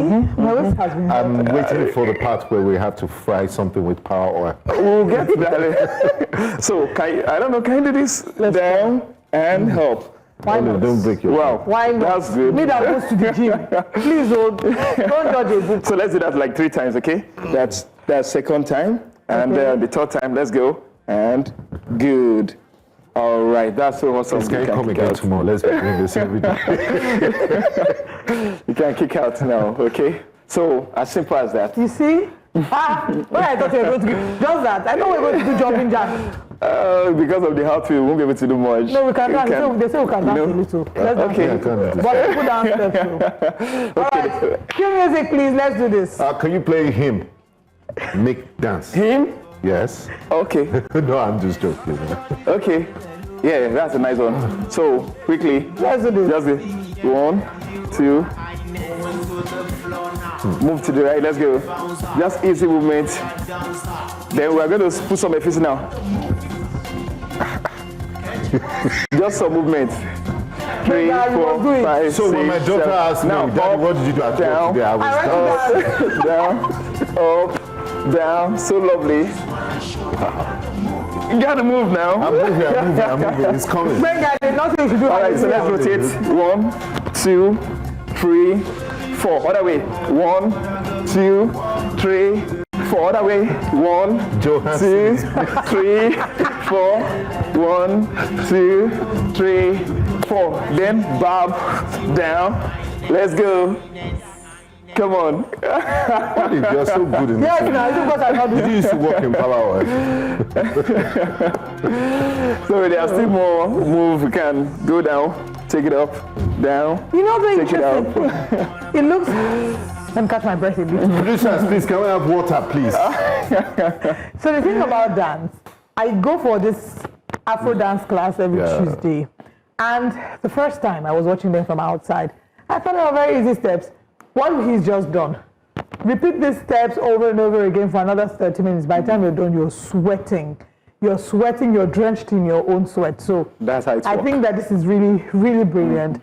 And everybody should employ this. If you're not able to have like a consistent gym routine, play music, dance in your house for 5 minutes. So I'm still trying to catch my breath. Can I have some power oil, please? All right, so we've talked about movement now. Pukka, we've danced and we've emphasized the importance of movement in supporting heart health. Let's talk about the diet part, because again, they say healthy living is 80% diet, 20% workout. How important is the diet bit in the conversation? You know, the thing is, movement is a side of the coin. Diet is the other side of the coin. And it's all about balancing. Right. If this is not well balanced, there's no way you can't get that true fit, certified fit. Let me put the word certified fit now. So with power oil, light, there's power oil light, there's power oil. So with this, you can actually trust this brand because it is non-cholesterol. It doesn't have cholesterol. Right. It's zero trans fat. Quality, it's a quality that you can trust. So that balance is what keeps you truly fit. When we were answering, you were talking about certified healthy, certified fit. What is, like, why is that important? What are those terms? And why is it important in conversations when talking about power oil making the family certified healthy and certified fit? Yeah, it's confidence. To me, believe me, it is confidence. Certified health meal means you are cooking right. And certified fit choice means you are moving right. So that's the two sides of the coin. Yes. Certified healthy, certified fit because you're working, healthy because you're eating right. Both. Yeah. Okay. So together, they keep the family strong and connected. So what would you say to viewers? Yeah. You know, how can we keep ourselves certified healthy, certified fit? What would be your final word to our viewers? Start today. Start today, swap to power oil or power oil light. In your kitchen, add a little joyful movement to your daily routine, and you will already be certified yourself through that means. Certify yourself healthy and fit. It's that, just as simple as that. Okay. So choose power oil. Choose power oil. Be certified fit and certified healthy. Right. Are you certified fit and certified I am certified fit and certified. Do you use power oil? I actually do. Yes, I use power oil. I've been using power oil since I was 2 years old. Yeah. I'm certified fit and certified healthy. Don't be naughty. But you don't see my moves. I can see a lot of things that a number of cooking influencers as well have been doing with the power oil, like really interesting recipes that they've been coming up with. I saw one, she was trying to make seasoning cubes, and she blended rosemary leaves and certain herbs and put in her power oil in the blender, the power oil light in the blender, mixed everything together, put them in cubes in the refrigerator. That's really nice. So she would bring them out, remove a cube, and then just throw it into her meal to season it. So I'm seeing the healthy things that people are doing to infuse that into their meals and also to prioritize their heart health. And I thank you, Tolu Pukka, for joining us this morning to share these tips and also to share a little bit of dance, which is how I think we should add one more dance routine before we wrap up. Let's get out of the segment with that. Are you ready? Yes. All right, music. Give us a different dance step. Different from the ones you gave us earlier. Okay. Are you ready? Want to lead you? Are you ready? Yes. Lead. So. Let's lead. So everybody do us. Are you ready? Audience, let's go. So just move your shoulder first. Shimmy. A slight shimmy. Let's do that. Then after that, do like this. This move means power. I've got the power. It's giving Let's go. Elizabeth Joyce. We're ready for the next So you step. can have some move to it. Yes. Ready? Then 1, 2, 3. Okay. So let's have some flavor. 1, 2, 3, 4. 1, 2, 3, 4. So let's go back to that shoulder. You raise up. 1, 2, 3, go. Take it up. So, so let's bounce it up now. Down, Good. Well, we have people behind the scenes that have joined us in the exercise. I have another step with that power oil dance. This power oil official dance. Yes. Wow. Yes, that's power official dance. Really? Yeah. Olive, I think dancing is a better weight career than journalism. In fact, from today, we are dancing all through on the show. So you should add from beginning to the end of the show. To your profile, lawyer, broadcaster, dancer. MC and dancer Lomola Tile. Thank you so much. One very quick break, and when we come back, there are more conversations. We still have the news, we still have the newspaper front pages. We're not dancing all through, but we bring you the power, like power oil. We'll be right back. Wow. See what I did there? I'm too wise.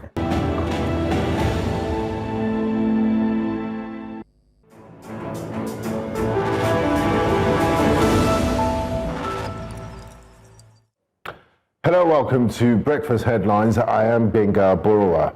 Nigerians are bracing for fuel price hikes and nationwide blackouts as PENGASSAN's nationwide strike kicks off today.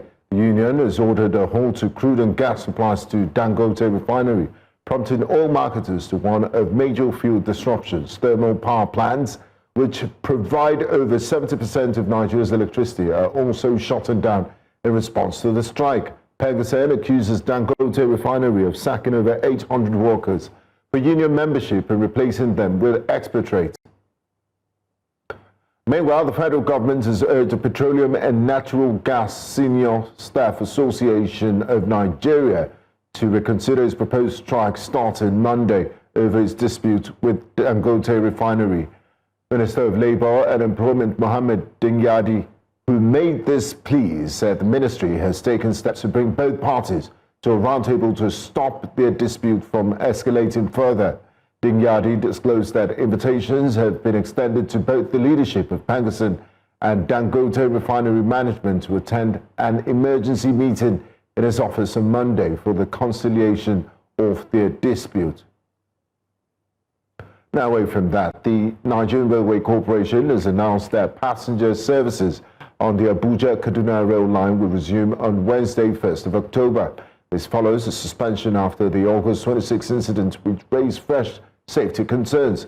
According to the new timetable, transit trains, will depart at Idu at 8:45 a.m. and Regasa at 2:30 p.m., with Wednesdays reserved for maintenance. The NRC says injured and affected passengers from the last incident will be granted free rides as part of its renewed commitment to passenger welfare. The federal government has refuted claims of religious genocide in Nigeria, calling them false, divisive, and dangerous. Minister of Information Mohammed Idris said the allegations circulating on international platforms misrepresent Nigeria's security situation and ignore the fact that victims of terrorism cut across all faiths. It disclosed that since May 2023, over 13,500 terrorists have been neutralized and nearly 10,000 hostages rescued. But the top leadership of the Al-Qaeda affiliate Ansari recently captured. Meanwhile, troops of Operation Hadinkai have killed 26 Boko Haram and ISWAP terrorists in major offensives across Borno and Adamawa states. The week-long operations also led to the recovery of rifles, ammunition, and materials used for making explosives, including smuggled fuel and urea fertilizer. In Mubi, troops intercepted large quantities of urea and jerrycans of premium motor spirits abandoned by fleeing suspects. The military high command praised the troops for their bravery and pledged to maintain pressure on terrorist elements in the region. In the meantime, the Nigerian Bar Association has urged the federal government and security agencies to act swiftly in securing the release of a newly called-to-bar lawyer abducted in Kogi State. Onyeso Mudoka was kidnapped alongside her sister and other passengers on the Lokoja-Okene Highway while returning from the call-to-bar ceremony in Abuja. NBA President Alpha Masigwe described the abduction as unacceptable, saying no family should endure such trauma during a moment of celebration. The association demanded coordinated action to address worsening insecurity on Nigeria's highways. Report says Udoka's captors are demanding 20 million naira in ransom, a development that has sparked outrage across illegal and public circles. Outside of Nigeria, dozens of young protesters from the Gen Z 212 collective have been arrested in the capital, Rabat, during a demonstration calling for urgent reforms in Morocco's education and healthcare systems. The youth-led group gathered in the capital demanding better access to quality schools and improved public health services. Police swiftly moved in to disperse the crowd, detaining several demonstrators. The protest highlights growing frustration among Morocco's younger generation, who say the current system fails to meet their needs and future aspirations. Clashes have broken out in Madagascar's capital, Antananarivo, where security forces fired tear gas to disperse hundreds of mostly young protesters, demanding the government's resignation. The demonstrators marched over worsening water and electricity shortages, accusing the government of failing to provide basic services. Though many carried flowers and placards calling for peace, tensions escalated when some protesters threw stones at police. Tsy solution mihitsy le zavatra niteneniny omaly a.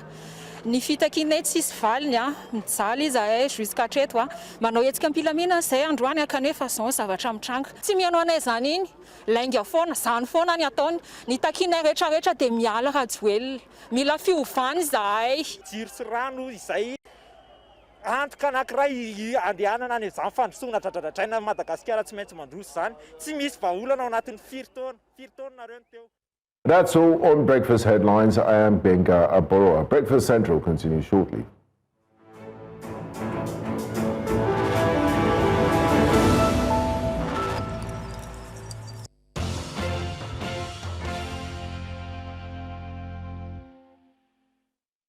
You're welcome back to Breakfast Central. It's time for us to look at the newspaper headlines, and joining us is veteran journalist. Let me not call him veteran. He's still very young and hearty and hippie.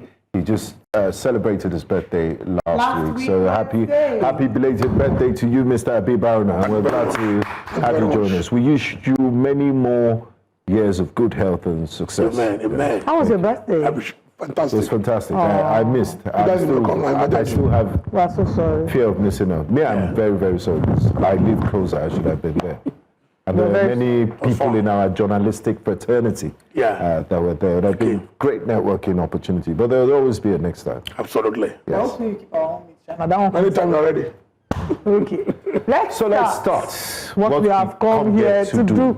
I don't like that. I think great minds. We are operating on the same frequency. Okay. The Punch newspaper, the big story: marketers fear fuel price hike as PENGASSAN strike begins. All union orders shutdown of power plants, alleges military foiled crude supply stoppage. TUC threatens strike.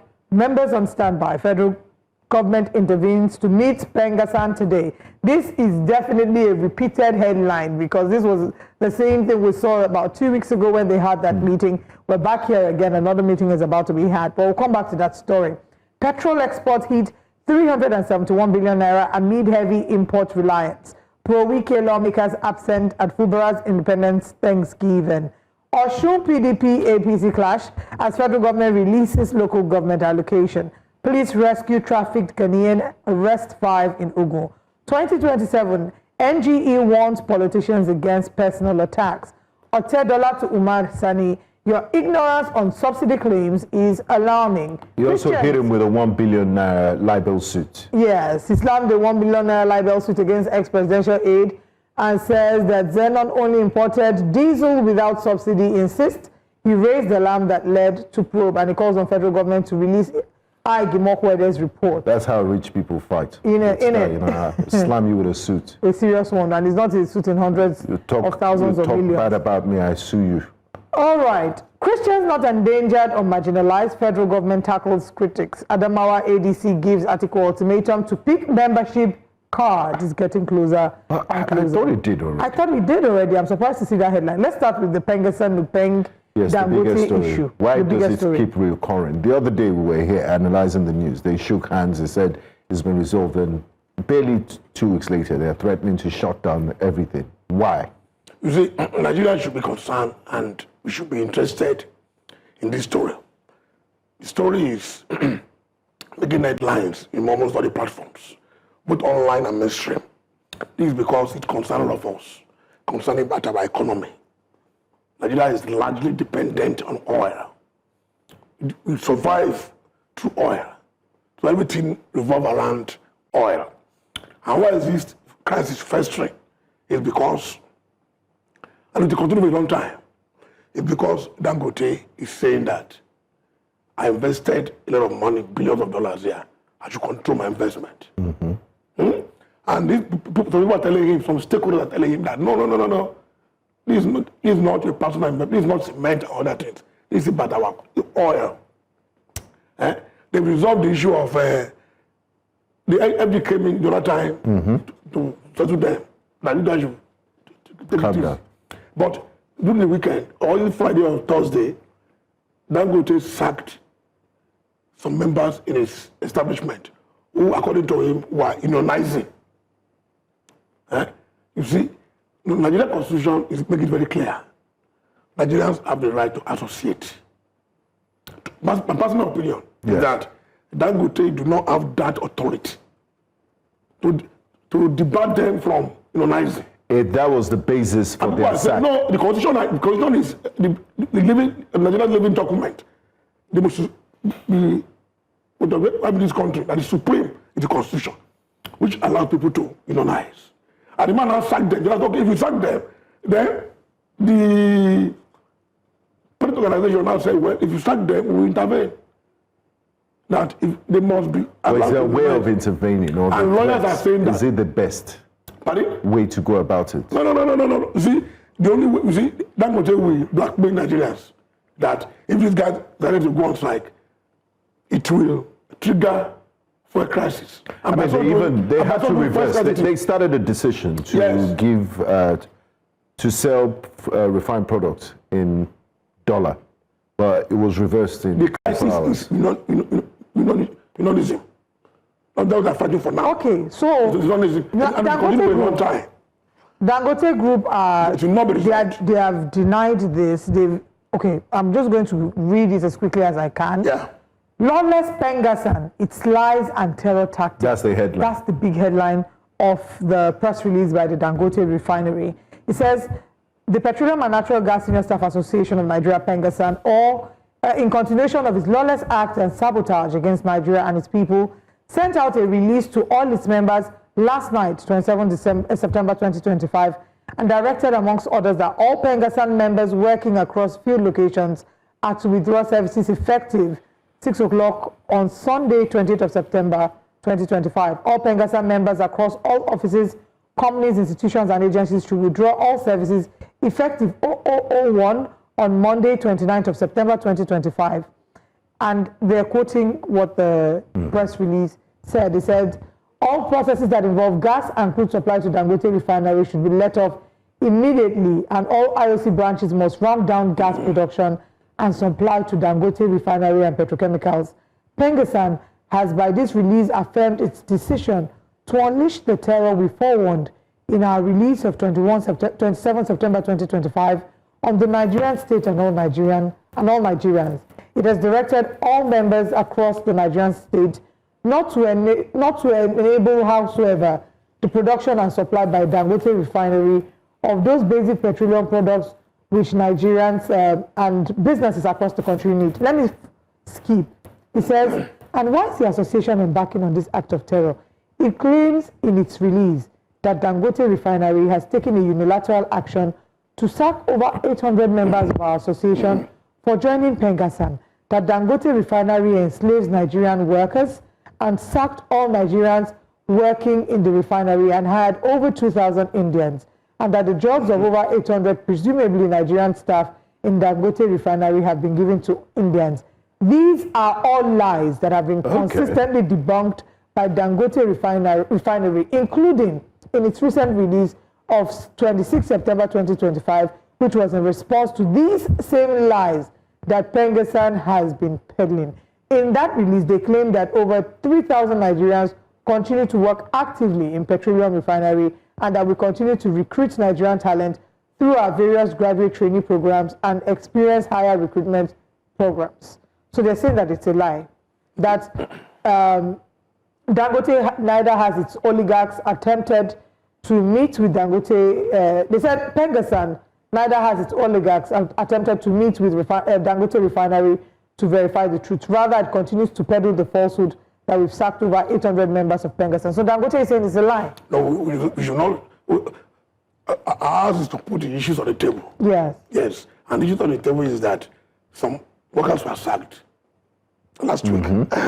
But why didn't the Dangote press release give us the reasons why? No, they did not. I don't know why.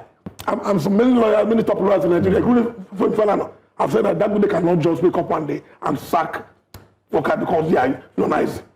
That to me is But wrong. they're saying this is a lie. No, they're not saying it's a lie. I mean, that statement, They're not denying it. They are. In that statement, they said... PENGASSAN is saying that many workers, most of the top workers, top engineers in Dangote, and they are foreigners, Chinese and Indians. And PENGASSAN duty, their role is to promote the interests of their workers, of their colleagues. And that's what they are saying. So I think today's meeting with the federal government will resolve some of these things. But we face this problem. Why? Because one, our refineries are not working. Two, Dangote want to maintain its monopoly. He will, which I'm not in support, but which I'm not against it equally. Because this man invested a lot of money to build this refinery. So Mr. Abibara, is this not greater symptoms? The detriment of Nigeria. Does this not reveal the greater picture of the rot in the oil and gas industry? Because, I mean, Dangote is not a business, it just didn't start business today. He has a conglomerate of, he's been in manufacturing and all of that. And we've not seen this sort of issues. The moment he got into the oil business, we're seeing relentless attacks, all sorts of sabotage. And there are people that argue that the reason why they have expatriates is that, I mean, you talk to Nigerians, ordinary Nigerians that run businesses here and there, they say people even prefer to import artisans from Togo, Benin Republic. There are a lot of these Nigerian workers would sabotage, they would tell their guy they're repairing spare parts and all of that. And that's one of the reasons that is protecting, that this is a lifetime investment. That is protecting, and that's what every rational person would do, protect their investment. And PENGASSAN is trying to reap where they did not sow. That's what they're saying. But it should not be at variance with the laws of Nigeria. Yes, we are. So are you saying a private individual cannot decide? But it should be within the boundaries of Nigerian Constitution, which presupposes that workers have a right to associate and unionize. I think, so where do ordinary Nigerians like you and I and Olive stand in all of this? Because two elephants are now we have nothing to do with it. But the price of petrol can go up. The biggest elephant is the federal government. The federal government has the duty to call them to order and make sure these things are resolved in the interest of Nigerians. Okay. That's my position. Well, it's important that the federal government has this meeting because Dangote Refinery is saying one thing, PENGASSAN is saying another thing. If you go further, I mean, this fight is a bit of a nasty fight. They are even accusing PENGASSAN oligarchs, saying they are living a lavish lifestyle and it's time for federal government to take They're getting into personal attacks. Yes, let me read it. Let me read this a part for you. This is giving blog vibes. Honestly, it's giving basketballs. It says, apart from feeding the lavish lifestyles of the association's oligarchs, what has PENGASSAN been doing with the monthly check-off dues and subscription of its members, which runs into billions of naira? Dangote Refinery, within its short lifespan, has lived up to its social corporate responsibilities by, amongst others, building roads, training Nigerian workers, and providing working and enabling environments that compare with the best in the oil and gas sector. And this is apart from having a compensation structure that compares with and outdistances the best in the Nigerian oil and gas industry, contrary to the false assertion by PENGASSAN that Dangote Refinery enslaves Nigerian workers. We perhaps should mention that the Dangote Group is the highest employer of labor in Nigeria and the highest contributor to the tax revenues of Nigeria and its subnationals. I don't really vex Dangote Group. I don't like it. No. The only issue of vetting Dangote, the fact that Dangote is making money from Nigeria. Let me now come. These are beneficiaries of the Nigerian state. Since the PENGASSAN president is not here to defend himself. Sorry, before you land on that, he has even they've dead PENGASSAN Group. And I'm going to read that one, and after that I rest my case. It says, what comparable social responsibility has PENGASSAN with its billions of naira in monthly check-off dues and subscriptions lived up to? Can it publish publicly its accounts for the last 10 years and list out its corporate responsibility activities within that time frame? I rest my case. No, let's pause there. And then very interesting response you just read out from the Dangote Group. Since PENGASSAN is not here to defend themselves, the fair thing to do is to bring out their president's statement, the representative of PENGASSAN. He says Dangote, now he's clapping back, he's responding. He said Dangote is sabotaging Nigeria's economy. The president of PENGASSAN, Festus Osifo, alleged that the chairman of Dangote Group, Alhaji Aliko Dangote, is sabotaging Nigeria's economy. He made the allegations while responding to questions in an interview he did on TV. He said the person that is sabotaging our economy is Aliko Dangote. The man who he is today is because of Nigeria. Nigeria gave Dangote a single license to import flour, sugar, and salt. Dangote built this refinery with our money. Correct. The Nigerian government subsidized FX for him to build the refinery.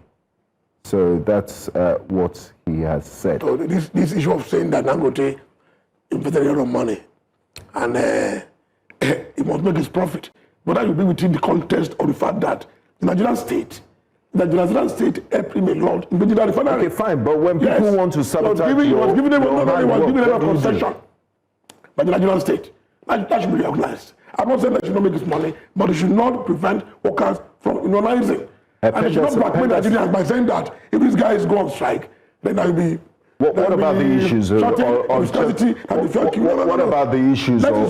PENGASSAN, the check-off dues, their CSR? Should they also publish their accounts? But my concern is that everything should be resolved the interest of Nigerians at heart. Okay, I believe we have a call. Yes. Uche is calling from Port Harcourt. Good morning, Uche. Good morning, everybody. Good morning. From Abia State, I believe, yes.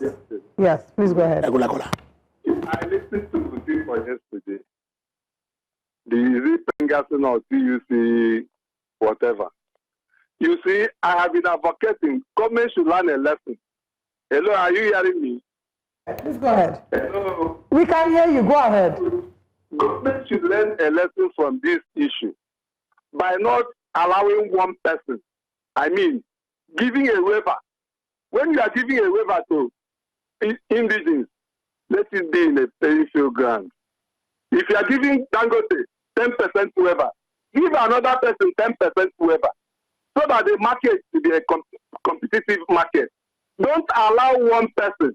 For instance, if you are giving a waiver of 50%, you are giving another one, 10% waiver. It doesn't work that way. If the country must move forward, there should be a level playing field for every one of us, so that there will be a competitive market and the business in this country. Otherwise, few people you call billionaires in this country will be a government, in their own. God bless you, people. Yeah, but in fairness, the license to build refinery was given to everyone. Yeah, to everyone, yeah, exactly. Yeah, but they gave the guy a lot of waivers. You should not forget that fact. Shouldn't abuse it. A lot of waivers. Even when he was importing these things, many of the things he used to build this refinery, it was given a lot of waivers by the body administration. And that's why he made sure that Buhari was the one that commissioned it for his left office. You should understand these facts. No, wait. People should not be blackmailing workers. No. Those are blackmails, cheap blackmails. Yes. The issue is that the government should. You call it blackmail, but these have. No. What fact is that? Where are the facts? Where are the facts? That we don't have queues anymore. How? I'm the only one that caused it. We are still importing fuel. Yes, but. That's what I'm saying. Okay. Now, but at the same time, we should always put the blame on the doorstep of government. Why is our refinery, is not working? By the end of today's meeting, hope would have made headway.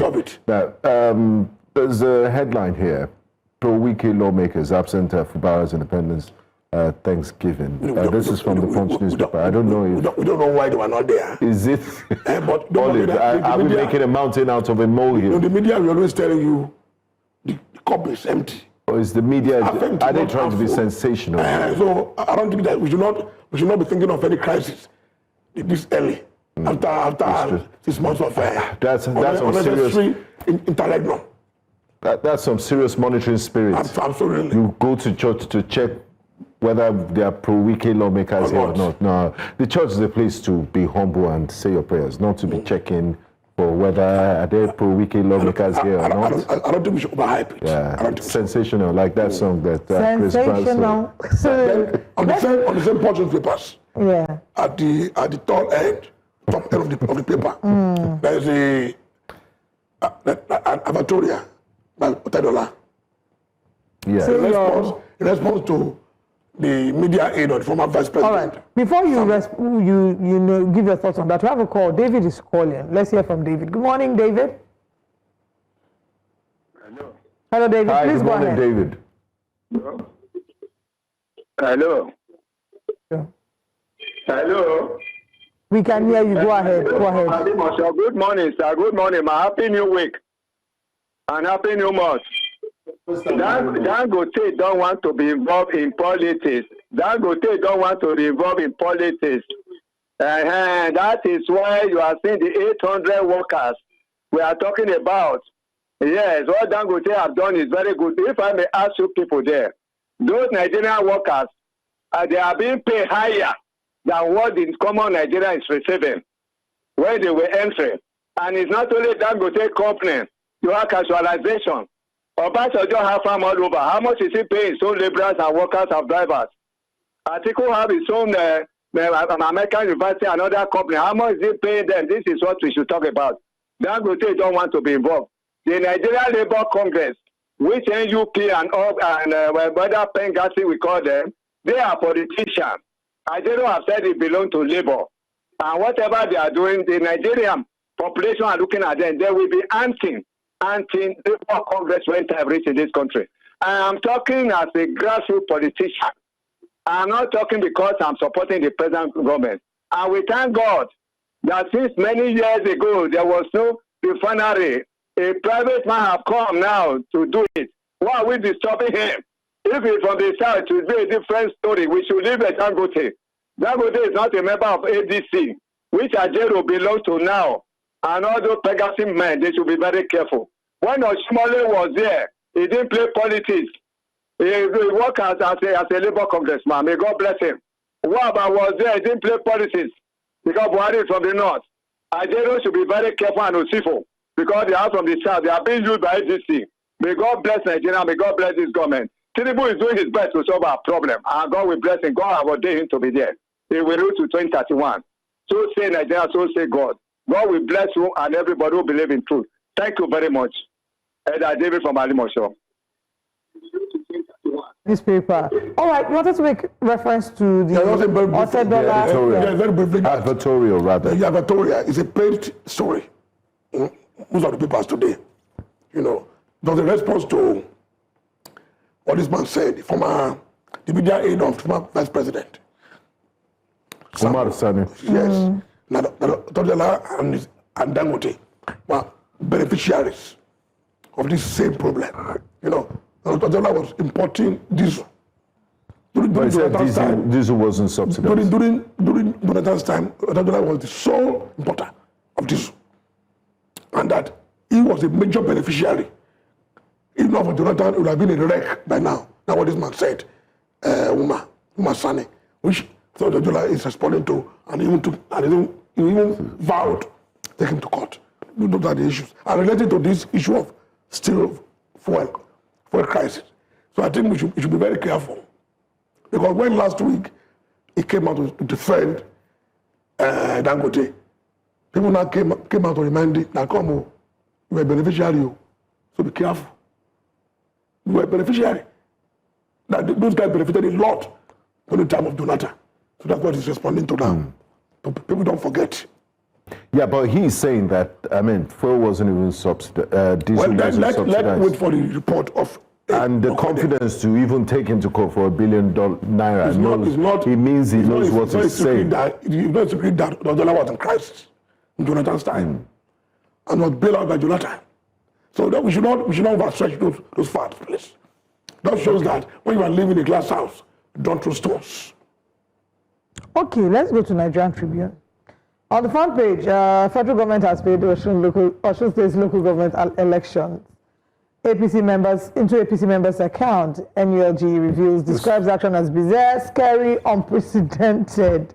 How are you paying the local government allocations into a state that is a PDP state at this point? And into APC account.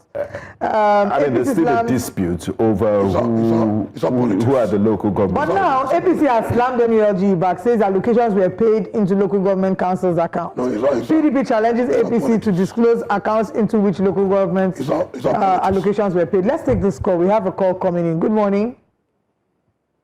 Hello, good morning. How are you? Very well, thank you. Thanks for asking. Please go ahead, Kabir. Thank you for having me.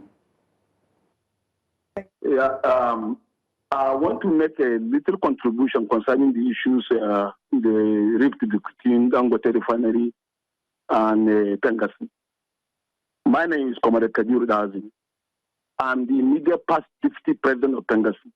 I advertised for Comrade Festus Osipo. I could remember vividly last year, Dangote Refinery, at its own instance, invited us for a just stakeholders engagement or come to a familiarization tour with the refinery. When we are at that refinery, I lead the delegation.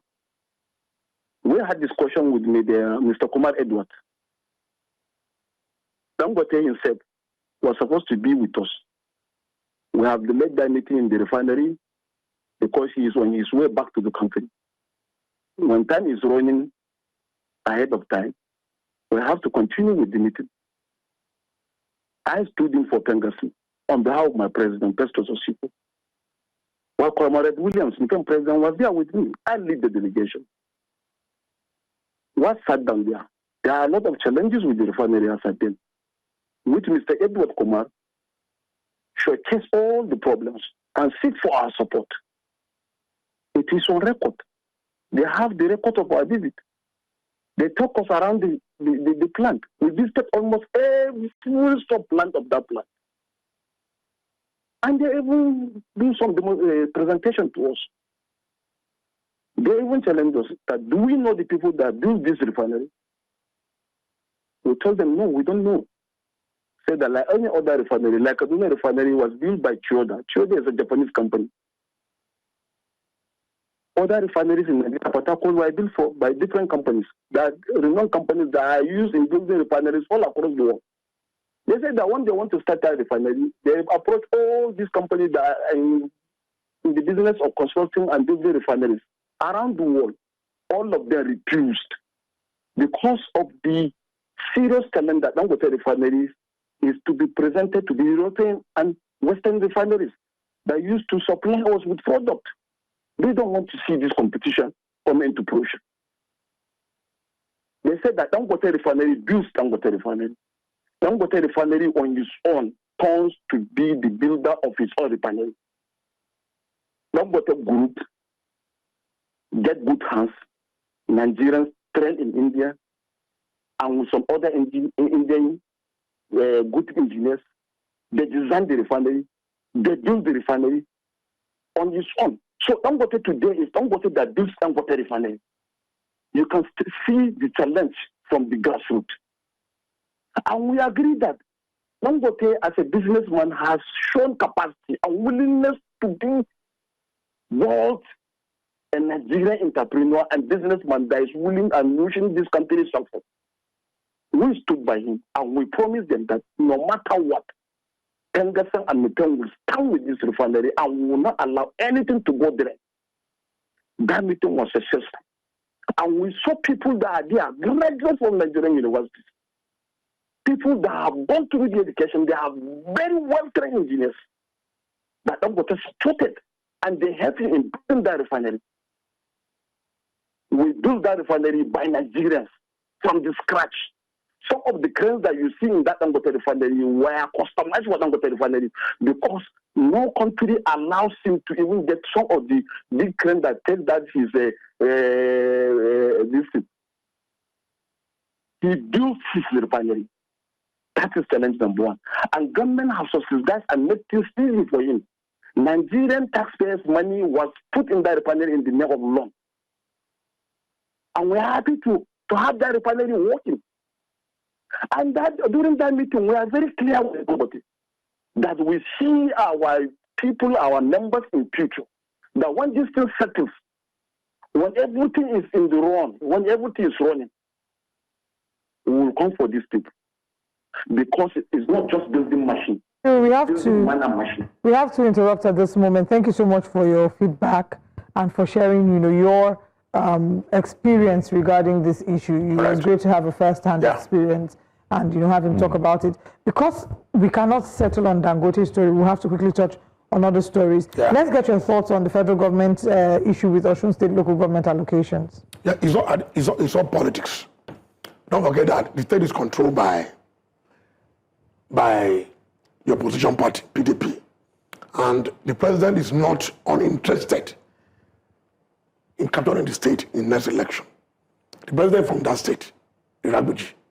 So it's from that state. How come he was Lagos State governor? He was Lagos State governor. No, that is a Nigerian. Okay. What I'm saying is that it's his ancestral state.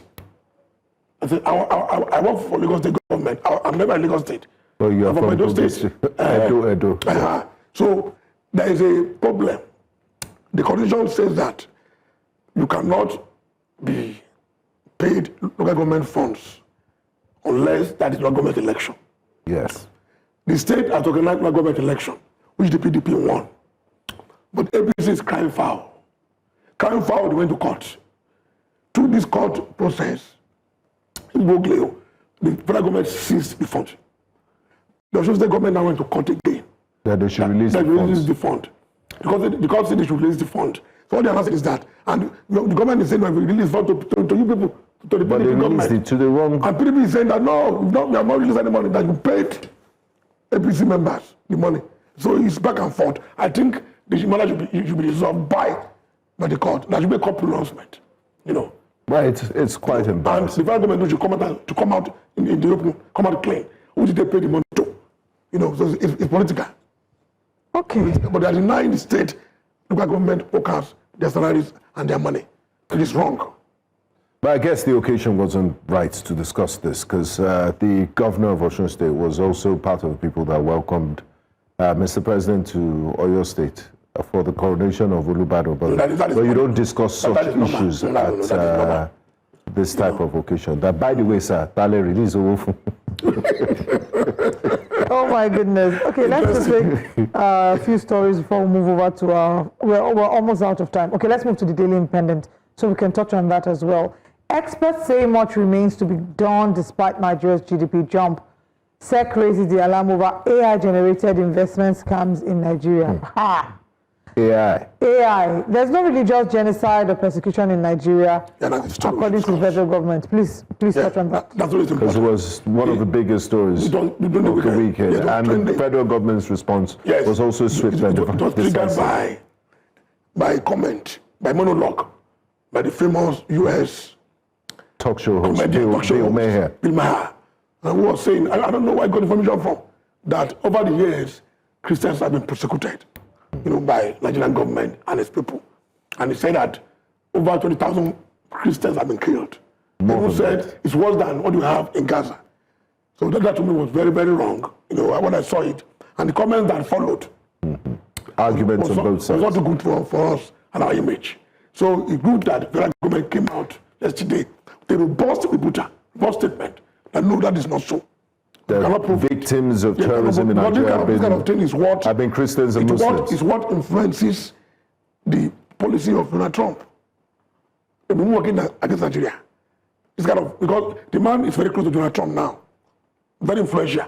That kind of talk, the issue he raised can be against this country. Like what happened in South Africa. Can affect us. So I think the government response is very timely and very auspicious. But then what happens to those who actually express that fear, right? They have been of religious persecution. Yes, of religious persecution. They are leaders, religious leaders and traditional leaders, particularly in the Middle Belt, that have expressed the concern, saying that what is happening is a religious genocide. Yes. And I'm sure the government is addressing it, but not to the extent at which this man was saying it. He was saying it as if Nigeria is in crisis. In fact, some people even posted the video of what is going on in Benue State and Plateau State. Well, all of a sudden, and this somebody took a video that was killed in Sokoto. Or picture. And that was shot to death. So those are the things that it raised. So thank God that the federal government addressed it. And they should move beyond this. They should move beyond this. They should address it diplomatically that this is not true. We are not witnessing it here. It's no genocide. Okay, so I think that this is a conversation we should have as a top story, right? Because again, I would say that there's so many layers to this conversation. I've had conversations. I was once in a meeting with a lady who raised it as a prayer point that we should pray for our family, and she doesn't understand that there's a palpable fear of religious attacks. And we can't understand it because we don't live in the middle belt of Nigeria. But if you speak, or the north, if you speak with some of these people who live there, some of the people who have family members there, there's a tangible fear that cannot be described, that cannot be ignored. There's also the angle, the bigger geopolitical politics at play here, that the United States and the Israeli lobby is whipping this religious sentiments as a distraction from their genocide in Gaza. So there are many layers. Yeah. So, but when a lady posted a message on a WhatsApp platform, and this lady was killed a few hours after, then you begin to raise, that's what he said, but it's not these are isolated. It's not enough for Nigeria to be. You know what the problem is? The problem is we also do not have data. We don't keep the numbers. If you ask how many people have been killed in Plateau State, how many people have been killed in Benue State, do we have that information? We don't have enough data, so we don't even know for sure. There's security consultants. There's security consultants. So in a sense, I don't blame the people who hold that perspective. But we have to get out of it. Enough to generalize. How do we know? How do we know what is enough and what isn't enough? We live in Nigeria. Looking at the numbers, if we're even going to do numbers, the sheer majority of the victims of terrorist attacks will be Muslims. We don't, again, I would say, we do not have data. This is your program. We do not have numbers. Mosque. Again, over the weekend, the mosque was attacked. We have to go. Again, we do not have data, we do not have numbers, and until we start to put names to people as opposed to 2 died, 20 died, we start to value the life of the average Nigerian, so that when a killing or an attack has happened, it's chronicled, it's documented. We will keep having this back and forth. But this is a conversation that has several layers that will be explored on another day. Thank you very much to our audience for joining us. From us here, we say goodbye and see you tomorrow. Bye-bye.